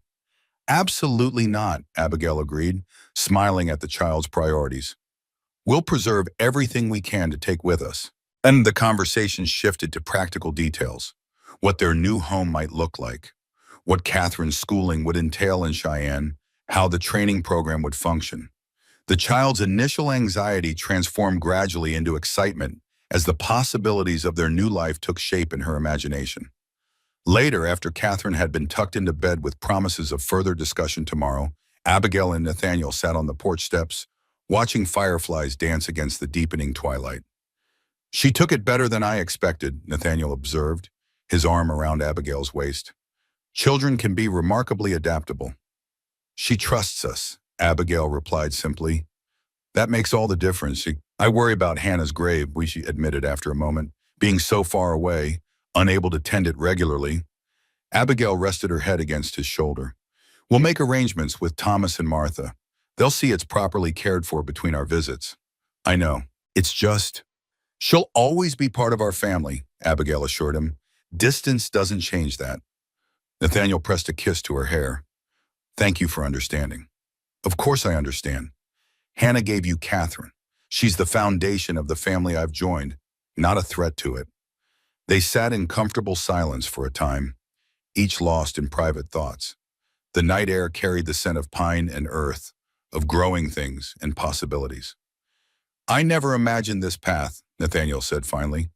"After Hannah died, I thought my life was set, raising Catherine alone, building furniture, keeping this homestead going until I was too old to manage it. And now I find myself embarking on an entirely new chapter, building structures for healing instead of just homes and furniture, moving to a city I visited only a handful of times." He tightened his arm around her. "All because a determined woman survived a blizzard and found her way to our door." Abigail smiled at the simplification. "All because your equally determined daughter took matters into her own hands." "There is that," he acknowledged with a chuckle. "Between the two of you, I never stood a chance." "Do you regret it?" Abigail asked, suddenly serious. "Any of it?" Nathaniel turned to face her fully, his expression visible in the soft light spilling from the windows. "Not for a moment. The path wasn't what I expected, but the destination—" He cupped her face gently. "The destination is everything I never dared hope for." The weeks that followed brought a flurry of activity as plans solidified. A telegram from Dr. Ellsworth confirmed final approval from the hospital board, along with the first installment of funds to secure land and begin construction in Cheyenne. Nathaniel made 2 trips to the growing city, returning with architectural sketches and a deed to 3 acres on the city's eastern edge. "Room for the training facility, our home, and even a small garden for Catherine," he reported, spreading the plans on the table for his family to examine. "The lot backs up to a small creek, with cottonwoods for shade in summer." Word of their impending departure spread quickly through Red Pine. Reactions ranged from dismay at losing valued community members to pride that their nurse would be training others in the territorial capital. Martha Wheeler organized a farewell gathering for early September, though the actual move remained weeks away. "It's not as if you're disappearing forever," she told Abigail as they prepared preserves together in the Wheeler kitchen. "Cheyenne's close enough for visits, but folks want to show their appreciation before you go." The gesture touched Abigail deeply. In less than a year, she had become part of this frontier community in ways she'd never anticipated. These people had welcomed her, supported her unlikely marriage, and now celebrated her professional opportunity with genuine goodwill. "I'll miss this place," she admitted, sealing another jar of strawberry preserves. "The simplicity, the closeness to nature, the people." "And we'll miss you," Martha replied. "But you're doing important work, child, bringing modern medical knowledge to women who've been making do with folk remedies and guesswork. It matters." "I hope so." Abigail labeled the jar carefully. "There's no guarantee the program will succeed. We're attempting something quite new." Martha snorted dismissively. "If anyone can make it work, it's you. I've never seen such determination in a body since Thomas decided to court me despite my father's objections." The comparison made Abigail laugh. "I take that as high praise coming from you." As summer waned, preparations intensified. Nathaniel spent 2 weeks in Cheyenne overseeing the foundation work for both their home and the training facility, leaving Abigail and Catherine to begin the bittersweet task of sorting what would go to their new home and what would remain behind. "Papa says we can't take everything," Catherine sighed, surveying her collection of treasures. pine cones, interesting rocks, bird feathers, and similar childhood artifacts. But how do I choose? The most precious items, Abigail advised, helping the girl organize her belongings. The ones with special memories attached. The rest we can leave with the homestead as part of its history. Like we're leaving pieces of ourselves here, Catherine said thoughtfully. Exactly like that. Abigail was continually impressed by the child's perception. This place will always be part of who we are, even if we don't live here anymore. August brought an unexpected visitor, Victor Hayward, arriving unannounced in a rented carriage from Cheyenne. His appearance initially alarmed Catherine, who feared a renewed attempt to separate her from her family. But Victor's demeanor proved considerably warmer than during his previous visit. I received word of your venture from colleagues at Massachusetts General, he explained as they sat in the main room. A frontier nursing program is quite revolutionary. I'm impressed by your initiative, Mrs. Thorne. Thank you, Abigail replied cautiously. It's still in its early stages. Precisely why I've come. Victor straightened his already impeccable waistcoat. I represent certain Boston interests who believe your program has merit beyond what Boston General has recognized. Nathaniel leaned forward, interest piqued. What sort of interests? Philanthropic ones primarily, families with significant resources and a desire to improve conditions in the Western Territories. Victor withdrew several documents from his leather portfolio. They've authorized me to offer additional funding specifically for expanded facilities and scholarships for promising students of limited means. Abigail exchanged a startled glance with Nathaniel. That's extraordinarily generous, Mr. Hayward. May I ask what prompted this offer? Victor's expression softened slightly as his gaze moved to Catherine, who was pretending not to listen while arranging wildflowers in a vase nearby. Let's say I've gained a new appreciation for frontier resilience, and perhaps I owe some amends for my previous presumptions. The unexpected ally proved valuable in the weeks that followed. Victor's connections and business acumen helped navigate regulatory hurdles and secure additional resources for the nascent program. Before returning east, he made a final gesture that moved the family deeply, a visit to Hannah's grave, where he placed a small stone marker engraved with her full name in the words, "Beloved sister, wife, and mother." She would be pleased with the path you've chosen, he told Nathaniel afterward. Hannah always believed in helping others find their way. By early September, the garden had yielded its bounty, most preserved for winter use in their new home. The community farewell gathering transformed into an impromptu harvest festival, with nearly every resident of Red Pine contributing food, well wishes, or practical gifts for the journey ahead. Thomas and Martha Wheeler presented them with a handcrafted sign reading, "Thorne School of Frontier Nursing." Thomas's ironwork combined with Martha's painting skills. Reverend Morrison offered a blessing for their new venture. Even the saloon owner contributed, presenting Nathaniel with an envelope containing a surprising amount of cash collected from the boys for new medical books. You've made a difference here, Thomas told Abigail as the celebration wound down. Changed how folks think about caring for the sick. That's a legacy that'll continue long after you've gone. The day of departure arrived with the first hint of autumn chill in the air. The homestead stood nearly empty, most of their belongings already transported to Cheyenne in previous trips. What remained fit into 2 wagons, one carrying the family and personal items too precious to send ahead, the other loaded with Nathaniel's essential tools and the last of Catherine's carefully selected treasures. The final moments were the hardest. Catherine insisted on a last visit to her mother's grave, where the 3 of them stood in solemn silence before the small wooden cross, now accompanied by Victor's stone marker. "Goodbye, Mama," Catherine whispered, placing a small bouquet of late wildflowers at the base. "I'll come back to visit, I promise." Nathaniel knelt beside his daughter. "Your mother would be so proud of you, Katie, of your courage and your kind heart." "Do you think she'd mind that I call Abigail Mama now, too?" the child asked, a question that had clearly troubled her. "Not at all," Nathaniel assured her. "Hannah wanted you to be loved and happy above all else. She would be grateful that you found another mother to care for you when she couldn't." Abigail blinked back tears, moved by the simple truth in his words. This moment crystallized something she had felt growing throughout their preparations, not just anticipation for their new beginning, but gratitude for the foundations that had made it possible.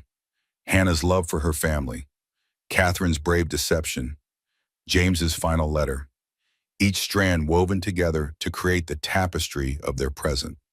As they prepared to depart, Abigail took one last walk through the empty house, her footsteps echoing on the wooden floors. In each room, memories whispered. Catherine's nightmare that first night, Nathaniel's rare smile by the fire, their wedding day with pine boughs decorating the mantel, the sewing room where she had slept as a stranger, the main room where she had become a wife, the bedroom where Catherine had first called her Mama.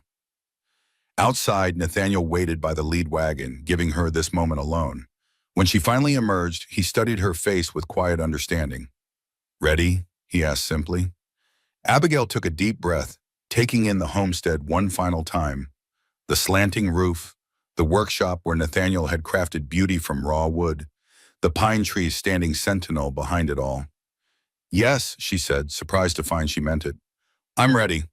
The journey to Cheyenne took 2 days, with an overnight camp beside a stream where Catherine insisted on unboxing her music box, now fully repaired, to play its melody beneath the star-strewn Wyoming sky. As the familiar notes of Shenandoah drifted through the camp, Abigail found herself humming along, the song no longer tinged with past sorrows but rich with new meaning. "Oh, Shenandoah, I long to see you, away, you rolling river. Oh, Shenandoah, I long to see you, away, I'm bound away." Cross the wide Missouri, Catherine's clear voice joined in, followed unexpectedly by Nathaniel's deeper tones. The three-part harmony rose toward the brilliant stars, a family song of journey and hope. Cheyenne appeared on the horizon late the following afternoon, a rapidly growing frontier city with newly paved streets, substantial brick buildings, and an energy that contrasted sharply with Red Pine's rustic tranquility. As they approached the eastern outskirts, Nathaniel directed the wagons toward a rise overlooking a small creek lined with cottonwood trees. "There," he said, pointing ahead, "our new home." Abigail followed his gesture, gasping softly at what awaited them. The foundation she had seen in sketches had transformed into a nearly complete structure, a sprawling two-story building of logs and timber, its design combining frontier practicality with touches of elegance. Large windows promised abundant natural light, while a wide porch wrapped around three sides, offering views of both the creek and the distant mountains. "Nathaniel," she breathed, "it's magnificent." "How?" "I had help," he admitted as they drew closer. Several carpenters from Cheyenne volunteered their time after hearing about the nursing program, and Thomas came down twice to assist with the heavy work. Catherine stood in the wagon, bouncing with excitement. "Is that really our house, Papa? It's so big." "Home and school together," he confirmed. "The west wing will be your mother's teaching space and examination rooms. The east wing, our living quarters. And that smaller building," he pointed to a structure behind the main house, "will be my new workshop." As the wagons pulled into the yard, Abigail noticed details that hadn't been visible from a distance. Above the main entrance hung a sign matching the one Thomas and Martha had given them. Window boxes waited for plantings, and a small plot had been tilled for Catherine's promised garden.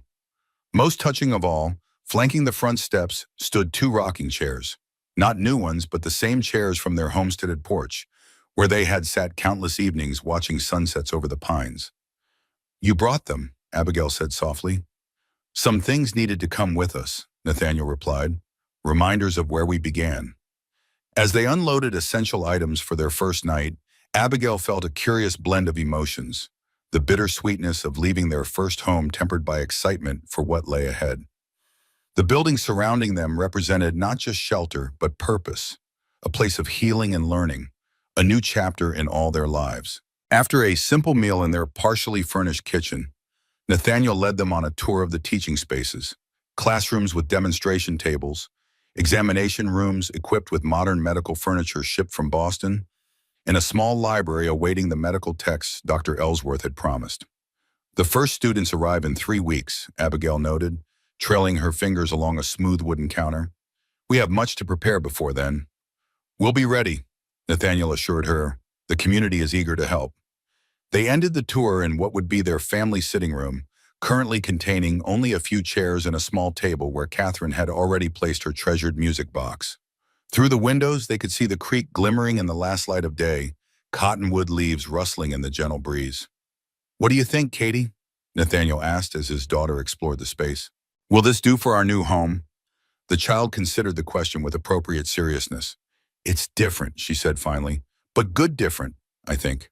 Like when you plant new seeds and don't know exactly what will grow, but you're excited to find out. Her simple wisdom drew smiles from both adults.